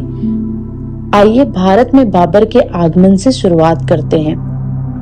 बाबर की उन परिस्थितियों के बारे में बता सकेंगे जिसमें उसने भारत में प्रवेश किया। दूसरा, भारतीय शासकों पर मुगलों की जीत की सफलता के कारण बता पाएंगे। तीसरा, बाबर की मृत्यु के पश्चात हुमायूं को किन चुनौतियों का सामना करना पड़ा, उसका परिचय। और चौथा, उन परिस्थितियों का विश्लेषण करेंगे जिनके अधीन बाबर को हार स्वीकार करनी पड़ी और अफगानों की शक्ति का पुनरुद्धार हुआ। हुमायूं द्वारा दोबारा भारत पर विजय प्राप्त करने से संबंधित घटनाओं का वर्णन, अकबर के अधीन मुगल साम्राज्य के विस्तार और संगठन की परिस्थितियों का आकलन, औरंगजेब के शासन काल तक राज्य के प्रादेशिक विस्तार का विस्तृत वर्णन कर और भारत में मुगल साम्राज्य की किन चुनौतियों का सामना करना पड़ा, इसका विश्लेषण करेंगे। अब देखते हैं बाबर का आगमन। 1526 से 30 के बीच सन 1494 में 12 वर्ष की उम्र में अपने पिता की मृत्यु के उपरांत बाबर ट्रांसोक्सियाना में एक छोटी सी जागीर फरगाना की राजगद्दी पर बैठा। मध्य एशिया में उस समय बहुत अस्थिरता थी और बाबर को अपने ही अभिजात वर्ग से विरोध का सामना करना पड़ा। यद्यपि वह समरकंद को जीतने के लिए समर्थ था, परंतु बहुत जल्द ही उसे पीछे हटना पड़ा क्योंकि उसके अपने ही कुलीनों ने साथ छोड़ दिया था। उसे उज़बेकियों के हाथों फरगाना को हारना पड़ा। तिमूर वंश। बाबर मध्य एशिया को जीतने वाले महान विजेता तिमूर और बहुत ही विशिष्ट महान विजेता चंगेज खान के वंश से था। अपनी माता के पक्ष से वह मंगोल वंश से संबंधित था और पिता की ओर से महान सेनानायक तिमूर से। तिमूर वंश से संबद्ध होने के कारण मुगलों को तिमूरियन भी कहा जाता है। मध्य एशिया में बाबर को शासन के प्रारंभिक काल में बहुत कठिन संघर्ष करना पड़ा। इस पूरी अवधि के दौरान वह हिंदुस्तान की तरफ बढ़ने की योजनाएं बनाता रहा और अंत में 1517 में बाबर ने भारत की ओर बढ़ने का दृढ़ निश्चय कर लिया। भारत में उस दौरान कुछ उथल पुथल ने भी बाबर को भारत पर आक्रमण करने की योजनाओं पर अमल करने में मदद की। सिकंदर लोदी की मृत्यु के उपरांत उभरी भारत की राजनीतिक अस्थिर परिस्थितियों ने उसे यह सोचने का मौका दिया कि लोधी साम्राज्य में कितना राजनीतिक असंतोष और अव्यवस्था फैली हुई है। इसी दौरान कुछ अफगानी सूबेदारों के साथ परस्पर संघर्ष हुआ। उनमें से एक प्रमुख सूबेदार था दौलत खान लोधी, जो पंजाब के एक विशाल भूभाग का सूबेदार था। मेवाड़ का राजपूत राजा राणा सांगा भी इब्राहिम लोधी के खिलाफ अधिकार जताने के लिए जोर आजमाइश कर रहा था और उत्तर भारत में अपने प्रभाव का क्षेत्र बढ़ाने की कोशिश कर रहा था। उन दोनों ने ही बाबर को संदेश भेजकर उसे भारत पर आक्रमण करने का न्योता दिया। राणा सांगा और दौलत खान लोधी के आमंत्रण ने शायद बाबर को उत्साहित किया होगा। बाबर बीरा 1519 से 1520, सियालकोट 1520 और पंजाब में लाहौर 1524 को जीतने में कामयाब हुआ। अंत में इब्राहिम लोधी और बाबर की सेनाओं का सामना 1526 में पानीपत में हुआ।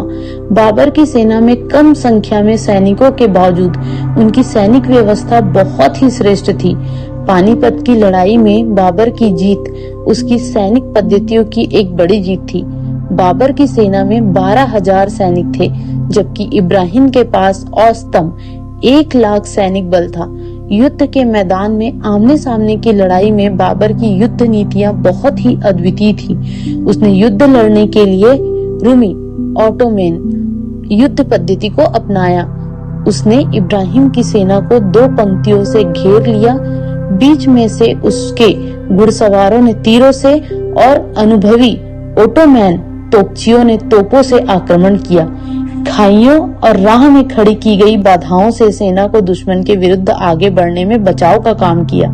इब्राहिम लोदी की अफगानी सेना ने बहुत भारी संख्या में सैनिक मारे गए। इब्राहिम लोदी की युद्ध के मैदान में ही मृत्यु हो गई और इस प्रकार दिल्ली और आगरा पर बाबर का नियंत्रण हो गया और लोदी की अपार संपदा पर भी इनका कब्जा हो गया। इस धन को बाबर के सेनापतियों और सैनिकों में बांट दिया गया। पानीपत की विजय ने बाबर को अपनी विजयों को संगठित करने के लिए एक दृढ़ आधार प्रदान किया, परंतु इस समय उसको इन समस्याओं का सामना करना पड़ा। पहला, उसके कुलीन वर्ग के लोग और सेनापति मध्य एशिया में वापस लौटने के लिए उत्सुक थे, क्योंकि उन्हें भारत का वातावरण पसंद नहीं था। सांस्कृतिक दृष्टि से भी वे खुद को अजनबी महसूस करते थे।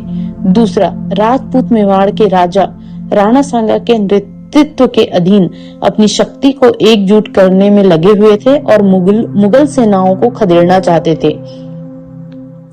तीसरा, अफगानियों को यद्यपि पानीपत में हार का मुंह देखना पड़ा, परंतु अभी भी उनकी सेनाएं उत्तर प्रदेश के पूर्वी भागों, बिहार और बंगाल में शक्तिशाली बनी हुई थी।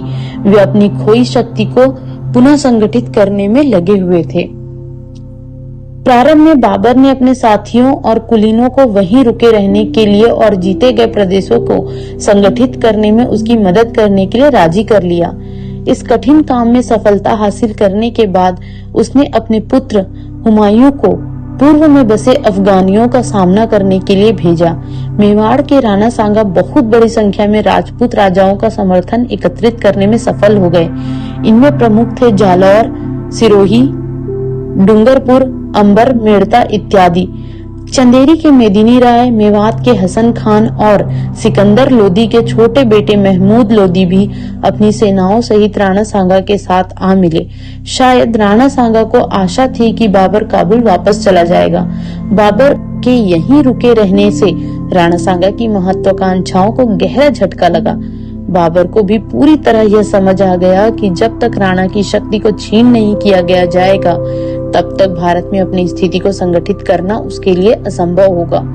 बाबर और राणा सांगा की सेनाओं का मुकाबला फतेहपुर सीकरी के पास एक स्थान खनवा में हुआ। सन 1527 में राणा सांगा की हार हुई और एक बार फिर बाबर की जीत हुई। बेहतरीन सैनिक युक्तियों के कारण उसे सफलता मिली। राणा की हार के साथ ही उत्तर भारत में उसे सबसे बड़ी चुनौती देने वाली ताकत बिखर गई। यद्यपि मेवाड़ के राजपूतों को खनवा में गहरा आघात लगा, परंतु मालवा में मेदिनी राय अभी भी बाबर को चुनौती दे रहा था। जिस बहादुरी से राजपूतों ने चंदेरी में 1528 का युद्ध किया, बाबर को मेदिनी राय पर विजय प्राप्त करने में बहुत कठिनाई का सामना करना पड़ा। इसकी हार के बाद राजपूतों की ओर से विरोध का स्वर बिल्कुल समाप्त हो गया था, पर अभी भी बाबर को अफगानियों को हराना था। अफगानियों ने दिल्ली पर अपना अधिकार छोड़ दिया था, परंतु पूर्व बिहार और जौनपुर के कुछ भाग में वे अभी भी काफी शक्तिशाली थे।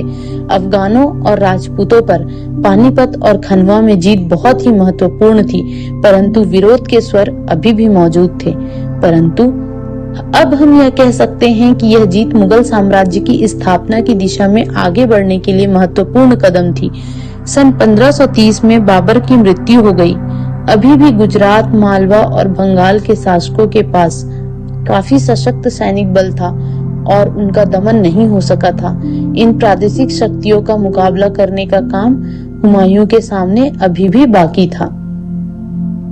सन 1530 में बाबर की मृत्यु के उपरांत उसका पुत्र हुमायूं उत्तराधिकारी बना। हुमायूं के अधीन परिस्थितियां काफी निराशाजनक थी। हुमायूं ने जिन समस्याओं का सामना किया वे इस प्रकार थी। पहला, नए जीते गए प्रदेशों का प्रशासन संगठित नहीं था। दूसरा, बाबर की तरह हुमायूं को उतना सम्मान और मुगलों के अभिजात्य वर्ग से इतनी इज्जत नहीं मिल पाई। तीसरा, चुगताई अभिजात्य वर्ग उसके पक्ष में नहीं था और भारतीय कुलीन जिन्होंने बाबर की सेवाएं ग्रहण की थी, उन्होंने हुमायूं को राज सिंहासन मिलने पर मुगलों का साथ छोड़ दिया था। उसे अफगानियों की दुश्मनी का भी सामना करना पड़ा। मुख्यतः बिहार में एक तरफ थे शेर खान तो दूसरी तरफ था गुजरात का शासक बहादुर शाह। तैमूरी परंपराओं के अनुसार उसे अपने साथियों के साथ बांटकर शक्तियों पर अधिकार पाना था। नव स्थापित मुगल साम्राज्य के दो केंद्र थे, दिल्ली और आगरा। मध्य भारत का नियंत्रण हुमायूं के हाथ में था तो अफगानिस्तान और पंजाब उसके भाई कामरान के अधीन था। हुमायूं ने महसूस किया कि अफगानी उसके लिए एक बड़ा खतरा थे। वह पूर्व और पश्चिम से अफगानियों के संयुक्त विरोध से बचना चाहता था। उस समय तक बहादुर शाह ने भीलसा, रायसेन, उज्जैन और जगरौन पर कब्जा कर लिया था और वह अपनी शक्ति का संयोजन कर रहा था, जबकि हुमायूं पूर्व में चुनार में घेराबंदी कर रहा था। वही बहादुर शाह मालवा और राजपुताना की तरफ पांव फैला रहा था। इन परिस्थितियों में हुमायूं को आगरा वापस आना पड़ा। 1532 से 1533 के बीच विस्तार की नीति को जारी रखते हुए बहादुर शाह ने 1534 में चित्तौड़ पर आक्रमण कर दिया। युद्ध नीति की दृष्टि से चित्तौड़ एक मजबूत आधार स्थल होने का फायदा उपलब्ध करवा सकता था। इससे उसे राजस्थान, विशेष रूप से अजमेर, नागौर और रणथंभौर की ओर बढ़ने में मदद मिल सकती थी। हुमायूं ने मांडू पर जीत हासिल कर ली और यहीं पर शिविर बना लिया, क्योंकि उसने सोचा कि यहाँ रहकर वह बहादुर शाह की गुजरात वापसी के रास्ते में रुकावट बन सकता है। आगरा से लंबी अवधि तक उसके अनुपस्थित रहने के कारण दोआब और आगरा में बगावत शुरू हो गई और उसे तुरंत वापस लौटना पड़ा। मांडू का नियंत्रण अब हुमायूं के भाई मिर्जा अस्करी की सरपस्ती में छोड़ा गया था। जिस अवधि के दौरान हुमायूं गुजरात में बहादुर शाह की गतिविधियों की निगरानी रख रहे थे, उस अवधि में शेरशाह ने बंगाल और बिहार में अपनी शक्ति का संगठन शुरू कर दिया था। शेर शाह सूरी का उद्भव। फरीद, बाद में जिसे शेर खान और अंत में शेर शाह कहा जाने लगा, जौनपुर साम्राज्य के अधीन एक जागीरदार का पुत्र था। उसके पिता हसन खान सूर लोधी शासन के अधीन बिहार में सासाराम के जागीरदार थे। शेर शाह ने अपने पिता की जागीर की प्रशासकीय कार्यों में उसकी मदद करते थे। बाद में उसको अपने पिता के संबंधों में मतभेद हो गया और वह उनको छोड़कर चला गया। उसने अफगानी कुलीन के अधीन सेवा करनी शुरू कर दी। 1524 में उसके पिता की मृत्यु के बाद इब्राहिम लोधी ने उसके पिता की जागीर दे दी। जागीर का कब्जा लेने के लिए उसे अपने परिवार के साथ लड़ाई करनी पड़ी। उसने अपने पिता की जागीर को बहुत ही प्रभावी ढंग से व्यवस्थित किया। उसने सैनिक और प्रशासकीय कौशल में बहुत दक्षता हासिल कर ली। उसकी योग्यता ने उसे अफगानियों का नेता बना दिया। धीरे धीरे उसका प्रभाव बढ़ता गया और बंगाल के महमूद शाह को हरा दिया। पूर्वी प्रदेशों में वह बहुत ही शक्तिशाली सैनिक कमांडर बनकर उभरा। शेर शाह बिहार में अपनी स्थिति मजबूत करने का प्रयास करता रहा। उसे बिहार में कई प्रमुख अफगानी अभिजातियों और बंगाल के शासक से अनेक लड़ाइयां लड़नी पड़ी और अंत में वह पूर्वी भारत में खुद को अत्यंत शक्तिशाली अफगानी प्रमुख के रूप में स्थापित करने में सफल हुआ। शेर शाह खुद को एक निर्विवाद अफगानी नेता के रूप में स्थापित करना चाहता था। उसने बंगाली सेना पर आक्रमण किया और सूरजगढ़ की लड़ाई में उनको हरा दिया। शेर शाह ने बंगाल से बहुत बड़ी धन संपदा हासिल की, जिसने उसे एक बड़ा सैन्य बल खड़ा करने में मदद की। अब उसने बनारस और उससे परे के मुगल प्रदेशों पर आक्रमण करना शुरू कर दिया। हुमायूं को शेर शाह की महत्वाकांक्षाओं पर संदेह तो था, परंतु वह उसकी क्षमताओं का अनुमान नहीं लगा पाया। उसने अपने जौनपुर के गवर्नर हिंदू बेग से कहा कि वह शेर शाह की गतिविधियों पर नजर रखे। इस बीच शेर शाह ने 1538 में बंगाल की राजधानी गौड़ पर जीत हासिल कर ली। जब हुमायूं बंगाल की तरफ बढ़ रहा था तो शेर शाह ने आगरा के मार्ग पर नियंत्रण कर लिया और हुमायूं के लिए संचार के संबंधी कार्यों में बाधा उत्पन्न कर दी। दूसरी तरफ हुमायूं के भाई हिंदल मिर्जा ने खुद को स्वतंत्र घोषित कर दिया। अब हुमायूं ने चुनार वापस लौटने का फैसला कर लिया, जिसने उसकी सेना के लिए रसद की पूर्ति करनी थी। जब वह चांसा पहुंचा 1539 में, तो उसने कामनासा नदी के पश्चिमी किनारे पर शिविर बनाया। शेर शाह ने नदी के किनारे जाकर हुमायूं पर आक्रमण करके उसे हरा दिया। शेर शाह ने खुद को स्वतंत्र राजा घोषित कर दिया। हुमायूं बच सकता था, परंतु उसकी अधिकांश सेना नष्ट हो चुकी थी। वह वह बहुत मुश्किल से आगरा पहुंच पाया। उसका भाई कामरान आगरा से निकलकर लाहौर की तरफ बढ़ गया था और हुमायूं बहुत थोड़ी सी सेना के साथ अकेला रह गया। अब शेर शाह भी आगरा की तरफ बढ़ने लगा। हुमायूं भी अपनी सेना को लेकर आगे बढ़ने लगा और दोनों सेनाओं का कन्नौज में टकराव हुआ। कन्नौज की लड़ाई में हुमायूं की बुरी तरह हार हुई। जैसा कि पहले ही उल्लेख किया जा चुका है कि लोदी वंश के अधीन पहले अफगानी साम्राज्य को बाबर के नेतृत्व में मुगलों द्वारा 1526 में स्थापित किया गया था। 14 वर्ष के अंतराल के पश्चात 1540 में शेर शाह भारत में दोबारा अफगानी शासक स्थापित करने में सफल हुआ। शेर शाह और उसके उत्तराधिकारियों ने 15 वर्ष तक राज किया। इस अवधि को द्वितीय अफगानी साम्राज्य काल के रूप में जाना जाता है। इस अफगानी शासन का संस्थापक शेर खान रण कौशल में कुशल और योग्य सेना नायक था। हुमायूं से उसकी लड़ाई के संबंध में हम पहले ही चर्चा कर चुके हैं। हुमायूं को हराने के बाद 1540 में शेर शाह सर्व प्रभुसत्ता संपन्न शासक बन गया और उसे शेर शाह का खिताब दिया गया। शेर शाह ने उत्तर पश्चिम में सिंध तक की चढ़ाई में हुमायूं का पीछा किया। हुमायूं को खदेड़ने के बाद उसने उत्तरी और पूर्वी भारत में संगठन का काम शुरू कर दिया था। 1542 में उसने मालवा पर विजय प्राप्त की और तत्पश्चात चंदेरी को जीता। राजस्थान में उसने मारवाड़, रणथंभौर, नागौर, अजमेर, मेड़ता, जोधपुर और बीकानेर के विरुद्ध लड़ाई लड़ी। उसने बंगाल में बागी अफगानियों को हराया। 1545 तक उसने सिंध और पंजाब से लेकर पश्चिम में लगभग पूरे राजपुताना पर और पूर्व में बंगाल तक के क्षेत्र में खुद को सर्वोच्च शासक के रूप में स्थापित कर लिया। अब वह बुंदेलखंड की ओर मुड़ा। यहाँ कालिंजर के किले की घेराबंदी के दौरान 1545 में एक बारूदी विस्फोट की दुर्घटना में उसकी मृत्यु हो गई। अपने संक्षिप्त शासनकाल में शेर शाह ने बहुत महत्वपूर्ण प्रशासकीय और लगान पद्धतियों में परिवर्तन किया। उनमें से कुछ प्रमुख इस प्रकार हैं: सरकारों और परगना स्तर पर स्थानीय प्रशासन को व्यवस्थित करना, मुख्य मार्गों पर यात्रियों और व्यापारियों के लिए सड़कों और सरायों या विशाल स्थलों का निर्माण कराया, जिनसे संचार स्थापित करने में भी सहायता मिली। उसने पेशावर से कोलकाता तक ग्रांड ट्रंक रोड का निर्माण कराया।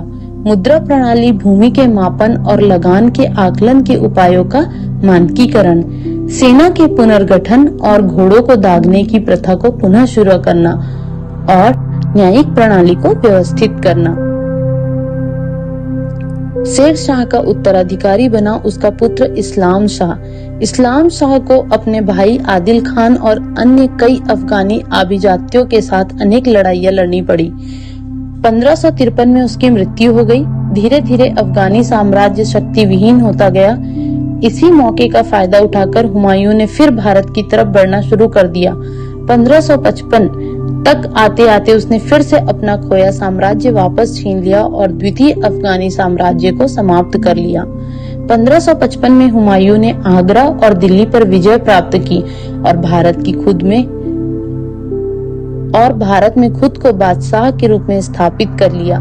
अपनी स्थिति को वह पूरी तरह संगठित कर पाता उससे पहले ही 1556 में शेर मंडल पुस्तकालय की सीढ़ियों से गिरकर उसकी मृत्यु हो गई। हुमायूं की मृत्यु के समय अकबर केवल 13 वर्ष का था। जब उसके पिता की मृत्यु हुई, अकबर पंजाब में कलानौर में था, इसलिए 1556 में उसका राज्याभिषेक कलानौर में ही हुआ। उसके शिक्षक और हुमायूं के प्रिय और विश्वास पात्र बैरम खान ने 1556 से 1560 तक मुगल साम्राज्य के दरबारी प्रशासक की तरह काम किया। उसने खाने खाना की उपाधि प्राप्त करके राज्य में वकील का पद हासिल किया। उसकी दरबारी प्रशासन की अवधि के दौरान उसकी प्रमुख सफलताओं में से एक थी 1556 में पानीपत के दूसरे युद्ध में हेमू और अफगानी सेनाओं की हार, जो कि मुगल साम्राज्य के लिए एक बहुत गंभीर खतरा बनी हुई थी। बैरम खान का दरबारी प्रशासन 1556 से लेकर 1560। बैरम खान मुगल साम्राज्य के सभी मामलों में लगभग 4 वर्षों तक सबसे ऊंचे स्थान पर रहा और इस अवधि को बैरम खान की दरबारी प्रशासन के काल के रूप में जाना जाता है। इस कालखंड में उसने अपने प्रिय कुलीनों को महत्वपूर्ण पदों पर नियुक्त किया। बैरम खान बहुत ही शक्तिशाली दरबारी प्रशासक के रूप में उभरा। वह बहुत ही घमंडी बन गया। अभिजातियों का एक वर्ग उसका विरोधी हो गया था। उन्होंने अकबर को भी अपनी बातों से प्रभावित कर दिया था। इस समय तक अकबर भी सब कुछ अपने पूरे नियंत्रण में लेना चाहता था। उसने बैरम खान को हटा दिया। बैरम खान ने प्रतिरोध किया परंतु हार गया। अकबर ने उसे माफ कर दिया और सेवानिवृत्त होने का अनुरोध किया। उसने हज के लिए मक्का जाने का फैसला किया। अहमदाबाद के पास एक अफगानी द्वारा उसकी हत्या कर दी गई। उसका बेटा बाद में अकबर के दरबार में एक बहुत ही प्रभावशाली दरबारी बना और अब्दुल रहीम खाने खाना के नाम से प्रसिद्ध हुआ। अपनी प्रारंभिक समस्याओं को हल करने और राज्य पर अपना पूरा नियंत्रण स्थापित करने के बाद अकबर ने विस्तार की नीति अपनाई। उस समय देशों में फैली कुछ मुख्य राजनीतिक शक्तियां थी। वे राजपूत जो पूरे देश में स्वतंत्र सूबेदारों और राजाओं के रूप में फैले हुए थे और मुख्य रूप से राजस्थान में केंद्रित थे। दूसरा, अफगानियों ने मुख्यतः गुजरात, बिहार और बंगाल पर राजनीतिक नियंत्रण कर रखा था। तीसरा, खानदेश, अहमदनगर, बीजापुर, गोलकुंडा और दक्षिण भारत के कुछ अन्य साम्राज्य और दक्कन बहुत ही शक्तिशाली थे।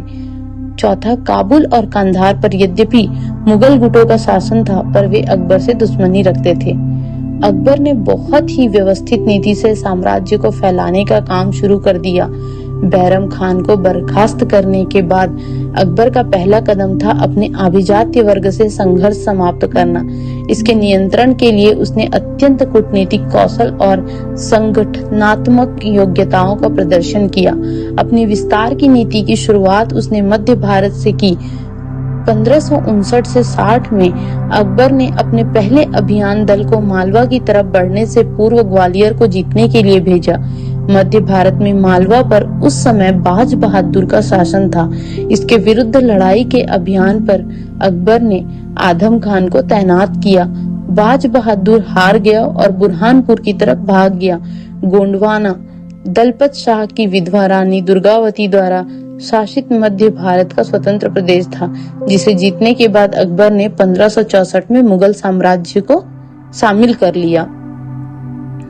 राजस्थान, ऐसा लगता है कि अकबर को राजपूत रजवाड़ों के महत्व की पूरी जानकारी थी और वह अपने राज्य का बड़े क्षेत्र में विस्तार करने की अपनी महत्वाकांक्षा को पूरा करने के लिए उन्हें अपना मित्र बनाना चाहता था। जहां भी संभव हुआ उसने राजपूतों को जीतने का प्रयास किया और उन्हें मुगल सेवा में नियुक्त किया। उसने भारमल जैसे राजपूत राज परिवारों के साथ वैवाहिक संबंध भी स्थापित किए। आमेर का राजा भारमल अकबर के साथ ऐसे संबंध जोड़ने वाला पहला राजा था। मेड़ता और जोधपुर जैसे राजपूत साम्राज्यों पर भी उसने बहुत आसानी से जीत हासिल कर ली थी, परंतु मेवाड़ शासक महाराणा प्रताप अभी भी मुगलों के लिए गंभीर चुनौती बने हुए थे और उन्होंने अकबर के सामने हथियार नहीं डाले थे। बहुत लंबे संघर्ष और चित्तौड़ के किले की घेराबंदी के बाद अकबर मेवाड़ की सेनाओं पर जीत हासिल करने में कामयाब हुआ। बहुत बड़ी संख्या में राजपूत सैनिक युद्ध में मारे गए, परंतु अभी भी उसे पूरी तरह हराया नहीं जा सका था और न ही कुछ प्रतिरोध लंबे समय तक मेवाड़ की ओर से किया जाता रहा था। चित्तौड़ को हराने के बाद ही रणथंभौर और कालिंजर को जीता जा सकता था। मारवाड़, बीकानेर और जैसलमेर ने भी अकबर के सामने हार मान ली थी। 1570 तक अकबर ने लगभग पूरे राजस्थान को जीत लिया था। अकबर की सबसे महत्वपूर्ण सफलता यह थी कि पूरे राजस्थान को अपने अधीन करने के बावजूद राजपूतों और मुगलों में कोई शत्रुता नहीं थी। इस सब कारणों के संबंध में हम आगे जानकारी लेंगे। अफगानियों के खिलाफ जंग अकबर ने 1572 में शुरू की थी। वहां के राजकुमारों में से एक राजकुमार इत्तिमाद खान ने अकबर को आमंत्रित किया था कि वह वहां आकर इसे जीत ले। अकबर खुद अहमदाबाद पहुंचा। किसी विशेष विरोध के बगैर ही अकबर ने नगर को जीत लिया। सूरत में मजबूत किलेबंदी करके कुछ विरोध जताया, परंतु उस पर भी अकबर ने जीत हासिल कर ली। बहुत छोटी सी अवधि के दौरान अकबर ने गुजरात के अधिकांश रजवाड़ों पर कब्जा कर लिया। अकबर ने गुजरात को संगठित करके उसे एक प्रदेश बना दिया और इसे मिर्जा अजीज कोका के शासन के अधीन करके खुद राजधानी वापस आ गया।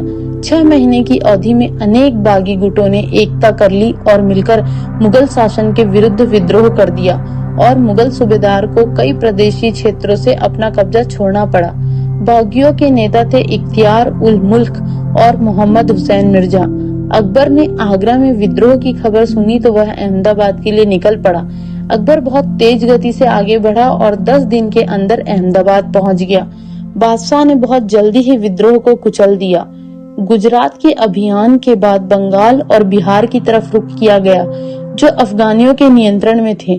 1574 में अकबर मुनीम खाने खाना के साथ बिहार की तरफ बढ़े। बहुत कम समय में ही हाजीपुर और पटना जीत लिए गए और गौड़ बंगाल को भी जीत लिया गया। इसके साथ ही 1576 तक बंगाल में स्वतंत्र शासन समाप्त हो गया। 1592 तक मुगल मनसबदार राजा मान सिंह ने पूरे लगभग उड़ीसा को मुगल साम्राज्य के अधीन कर दिया था।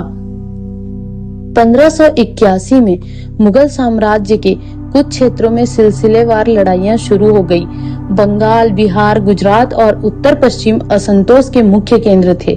इस समस्या के मूल में थे अफगानी, जिन्हें मुगलों ने हर जगह से बाहर निकाल दिया था। इसके अतिरिक्त जागीरों के कठोर प्रशासन की अकबर की नीति भी इसके लिए जिम्मेदार थी। एक नई नीति अपनाई गई जिसके तहत जागीरदारों को अपनी जागीरों का लेखा प्रस्तुत करने के लिए कहा गया। इससे असंतोष पैदा हो गया और जागीरदार विरोध में खड़े हो गए। मासूम खान काबुली, रोशन बेग, मिर्जा सराफुद्दीन और अरब बहादुर बागियों के मुख्य नेता थे। वहां तैनात शाही अधिकारियों ने इस बगावत को दबाने की कोशिश की मगर कामयाब नहीं हो सके। अकबर ने तत्काल राजा टोडरमल और शेख फरीद बख्शी के अधीन एक बड़ी फौज देकर उन्हें वहां भेजा। कुछ समय के बाद अजीज कोका और शाहबाज खान को भी टोडरमल की सहायता के लिए भेजा गया।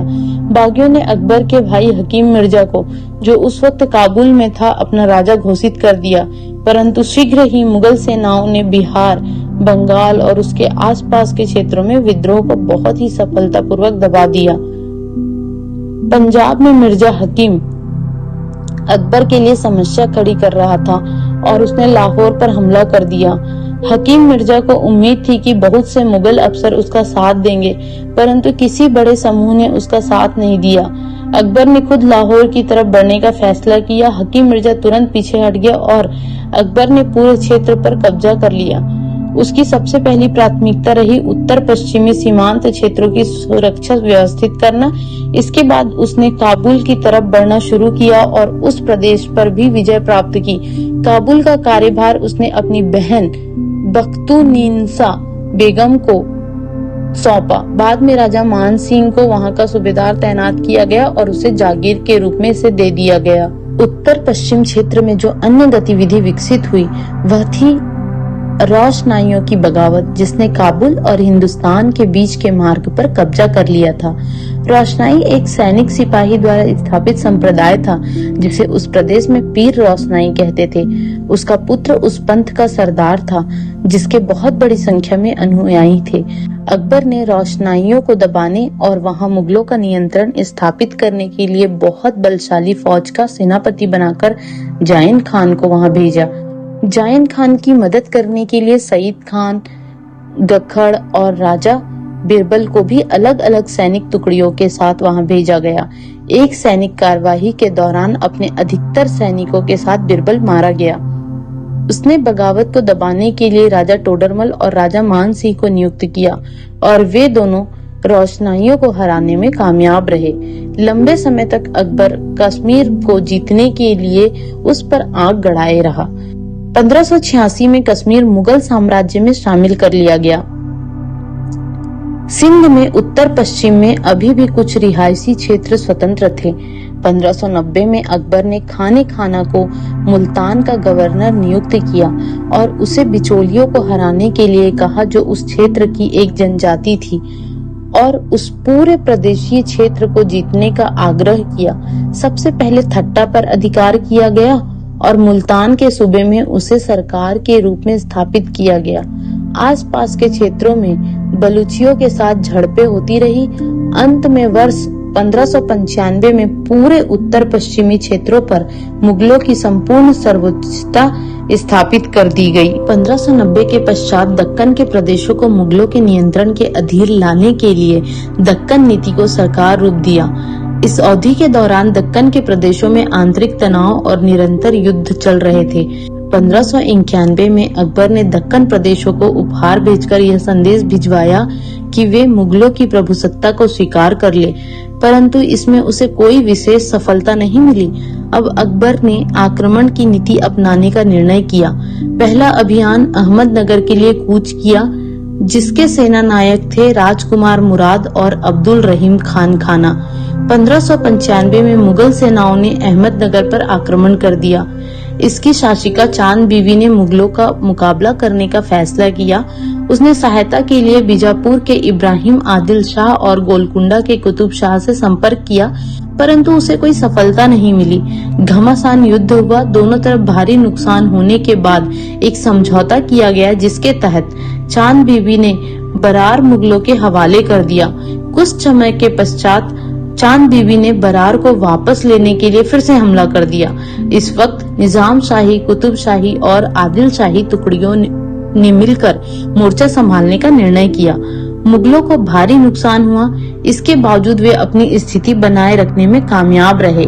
इस बीच मुराद और खान खाना में आपस में गंभीर मतभेद पैदा होने से मुगलों की ताकत घटने लगी। इसलिए अकबर ने खान खाना को वापस बुला लिया और दक्कन में अबुल फजल को नियुक्त कर दिया। 1598 में राजकुमार मुराद की मृत्यु के पश्चात राजकुमार दानियाल और खान खाना को दक्कन भेजा गया। अहमदनगर जीत लिया गया। जल्द ही मुगलों ने असीरगढ़ और उसके आसपास के क्षेत्रों को जीत लिया। बीजापुर के आदिल शाह ने भी मित्रता दर्शाई और राजकुमार दानियाल से अपनी पुत्री के विवाह का प्रस्ताव भेजा। इस बीच चांद बीबी का भी देहांत हो गया। अब दक्कन में मुगलों के प्रदेशों में असीरगढ़, बुरहानपुर, अहमदनगर और बरार शामिल थे। प्रदेशीय विस्तार के साथ साथ अकबर ने सेना नायकों को मुगल अभिजातियों में मिलाने की नीति शुरू की। उसकी इस नीति से मुगल साम्राज्य को बहुत फायदा हुआ। मुगल शासक अपनी नई जीतों के लिए सेना नायकों और उनकी सेनाओं की सहायता हासिल करने में कामयाब हो गया। मुगल अभिजातियों की भूमिका इतने बड़े साम्राज्य के शासन के कार्यों को चलाने के लिए भी मदद के रूप में उपलब्ध थी। इसके अतिरिक्त उनके साथ शांतिपूर्ण संबंधों की वजह से साम्राज्य में शांति भी सुनिश्चित हुई। सेना नायकों को भी इस नीति से बहुत फायदा हुआ। अब वे अपने अपने क्षेत्रों को अपने पास रखकर अपनी इच्छानुसार शासन कर सकते थे। इसके अतिरिक्त उन्हें जागीर और मनसब भी दिए गए। उन्हें जागीर में जो प्रदेश दिए जाते थे वे अक्सर उनके अपने साम्राज्यों से बड़े होते थे। इससे उन्हें दुश्मन और बागियों से भी सुरक्षा प्राप्त हुई। कई मनसबदारों को वतन जागीर के रूप में उन्हें अपना प्रादेशिक क्षेत्र भी दिया गया, जो वंशानुगत था और उसे किसी को हस्तांतरित नहीं किया जा सकता था। अकबर के अधीन हुए प्रादेशिक विस्तार ने मुगल साम्राज्य को निश्चित आकार दिया। प्रादेशिक विस्तार की बात करें तो अकबर के बाद बहुत कम प्रदेश साम्राज्य में शामिल हो सके। शाहजहां और औरंगजेब के काल में दक्कन और उत्तर पूर्व भारत के कुछ प्रदेश साम्राज्य में शामिल जरूर हुए थे। जहांगीर ने दक्कन में अकबर की विस्तार नीति को अपनाया, परंतु कुछ समस्याओं के कारण उसे इस काम में बहुत कम सफलता मिली। खुर्रम की बगावत की वजह से पैदा हुए संकट के कारण वह इस तरफ अधिक ध्यान नहीं दे पाया। दक्कन से कुछ फायदा उठाने के लिए मुगल अभिजात्य वर्ग भी अनेक षड्यंत्रों और लड़ाइयों में शामिल था। पहले 3 वर्ष के दौरान दक्कन ने बालाघाट और अहमदनगर के काफी जिलों को फिर से हासिल कर लिया था। मलिक अंबर इनमें से प्रमुख शासक था, जिसने मुगल सेनाओं को हराकर बरार, बालाघाट और अहमदनगर के कुछ भागों को वापस जीता। हारे हुए प्रदेशों पर मुगल फिर दोबारा कब्जा हासिल नहीं कर सके। इस दौरान शाहजहां ने अपने पिता के खिलाफ बगावत कर दी और मलिक अंबर से मित्रता स्थापित कर ली। मलिक अंबर ने अहमदनगर पर कब्जा करने की कोशिश की मगर असफल रहा। उसने आदिल शाह से सोलापुर छीन लिया और शाहजहां के साथ मिलकर बुरहानपुर पर कब्जा करने की कोशिश की परंतु असफल रहा। एक बार तो जहांगीर और शाहजहां के बीच शांति स्थापित हो गई। मलिक अंबर भी शांत हो गया। सन 1627 में मलिक अंबर की मृत्यु हो गई और साम्राज्य के वकील और पेशवा के रूप में उसका उत्तराधिकारी बना उसका पुत्र फतेह खान। फतेह खान बहुत आक्रामक प्रकृति का था और उसके शासन के दौरान दक्कनियों और अभिजातियों के बीच परस्पर लड़ाई शुरू हो गई। जहांगीर के शासनकाल के दौरान मुगल साम्राज्य में दक्कन से कोई भी प्रदेश शामिल नहीं हो सका। असल में दक्कनी शासकों ने अपने प्रदेशों में मुगल साम्राज्य को बहुत कमजोर बना दिया था। मलिक अंबर की अति महत्वाकांक्षा दक्कन प्रदेशों के संयुक्त मोर्चे की राह में एक बड़ी बाधा थी। जहांगीर की मृत्यु होने और शाहजहां के राज सिंहासन पर बैठने की अवधि के दौरान दक्कन के मुगल सूबेदार खान जहां लोधी ने जरूरत के वक्त मदद लेने के इरादे से बालाघाट निजाम शाह को दे दिया। सिंहासन पर बैठने के बाद शाहजहां ने खान जहां लोधी को बालाघाट वापस लेने का आदेश दिया परंतु वह इसमें असफल रहा और इसके बाद शाहजहां ने उसे दरबार में वापस बुला लिया। इस पर खान जहां उसका दुश्मन बन गया और उसने बगावत कर दी। उसने निजाम शाह के पास जाकर आश्रय ले लिया। इसने शाहजहां को क्रोधित कर दिया और उसने दक्कन प्रदेशों के विरुद्ध आक्रामक रुख अपनाने का निर्णय कर लिया। शाहजहां का मुख्य उद्देश्य था दक्कन के खोए हुए प्रदेशों को वापस हासिल करना। उसे विश्वास था कि दक्कन में अहमदनगर की स्वतंत्रता मुगल नियंत्रण के आड़े आ रही थी। उसने अहमदनगर को छोड़कर बीजापुर और मराठों को जीतने का निर्णय लिया। इसमें उसे सफलता मिली। मलिक अंबर के पुत्र फैद खान ने भी मुगलों से सुलह कर ली। अब महाबत खान को दक्कन का सूबेदार नियुक्त किया गया परंतु दक्कन के राज्यों के साथ लड़ाई अभी भी जारी रही। अंत में सन 1636 में बीजापुर और गोलकुंडा के बीच एक समझौते पर हस्ताक्षर किए गए जिसकी कुछ शर्तें इस प्रकार थी। पहला, आदिल शाह मुगलों की अधीनता स्वीकार करेगा। दूसरा, उसे 20 लाख रुपए क्षतिपूर्ति के रूप में देने होंगे। तीसरा, वह गोलकुंडा के मामलों में कोई दखल अंदाजी नहीं करेगा। बीजापुर और गोलकुंडा के बीच कोई विवाद होने पर मुगल शासक उनका बिचौलिया होगा। शाहजी भोंसले के खिलाफ लड़ाई में आदिल शाह मुगलों की सहायता करेगा। गोलकुंडा ने भी एक पथक संधि पत्र तैयार किया। इस संधि पत्र के अनुसार गोलकुंडा ने मुगल शासक के प्रति वफादारी की शपथ ली। उसने मुगल शासक के नाम में खुतबा में स्वीकार करने की सहमति दी और ईरान के शाह का नाम छोड़ दिया। दूसरा, गोलकुंडा ने मुगलों को 2 लाख हुन प्रति वर्ष देने की सहमति दी। इन समझौतों से दक्कन में लड़ाइयों का अंत हो गया। अब मुगल अपना अधिकार क्षेत्र दक्षिण भारत के अधिकांश क्षेत्र तक फैलाने में कामयाब हो सके। 1656 से 1657 में जब इन समझौतों की अनदेखी की गई तो मुगल नीति में एक विशिष्ट तब्दीली आई। अब शाहजहां ने औरंगजेब से दक्कन के साम्राज्यों के सभी प्रदेशों को जीतकर मुगल साम्राज्य के साथ जोड़ने का आदेश दिया। कुछ इतिहासकारों ने यह तर्क दिया कि इस नीति के बदलने का कारण था दक्कन के प्रदेशों में उपलब्ध संसाधनों का दोहन करना, परंतु इस परिवर्तन से मुगल साम्राज्य को कोई खास लाभ नहीं मिला, बल्कि इससे भविष्य के लिए और अधिक समस्याएं पैदा हो गई। औरंगजेब दक्कन के प्रति बहुत आक्रामक नीति अपनाने में विश्वास रखता था। प्रोफेसर सतीश चंद्र दक्कन प्रदेशों के प्रति उसकी नीति के 3 विभिन्न चरणों को रेखांकित करते हैं। 1658 से 1668 के दौरान मुख्य लक्ष्य था बीजापुर से कल्याणी, बिदर और परेंडा प्रदेशों को छीनकर अपने कब्जे में करना। इस चरण के दौरान मराठों के विरुद्ध दक्कन प्रदेशों से सुरक्षा सहायता पाने की कोशिशें की गई। दक्कन के सूबेदार जय सिंह ने भी बीजापुर को जीतने के प्रयास किए परंतु असफल रहा। 1668 से 1684 के दौरान इस नीति में थोड़ी तब्दीली की गई। आदिल शाह की मृत्यु, शिवाजी की बढ़ती शक्ति और गोलकुंडा प्रशासन के 2 भाइयों अखन्ना और मदन्ना ने मुगल नीति को प्रभावित किया। गोलकुंडा ने शिवाजी और बीजापुर के साथ गुप्त समझौता करने की कोशिश की। मराठों को घेरने की औरंगजेब की कोशिशों की को कोई बहुत ज्यादा कामयाबी नहीं मिली। कुछ छोटी छोटी तब्दीलियों और जल्दी जल्दी पैदा होने वाले तनाव किसी न किसी रूप में जारी रहे।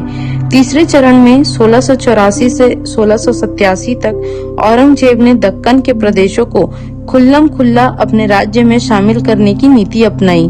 औरंगजेब ने बीजापुर की घेराबंदी की खुद निगरानी की। 1687 से 1707 तक मराठों के साथ लड़ाई जारी रही। औरंगजेब ज्यादातर एक वक्त तक दक्कन में रहा और उसने इस क्षेत्र को मुगल नियंत्रण के अधीन कायम रखा, परंतु 1707 में उसकी मृत्यु के बाद उन्होंने फिर से स्वतंत्रता पाने के लिए प्रयास किया और बहुत ही कम समय में इसमें सफल हो गए। दक्कन के अतिरिक्त औरंगजेब उत्तर पूर्व क्षेत्र में असम तक मुगल शक्ति का विस्तार करने में कामयाब रहा। इस क्षेत्र में मुगलों की सबसे बड़ी सफलता थी अहम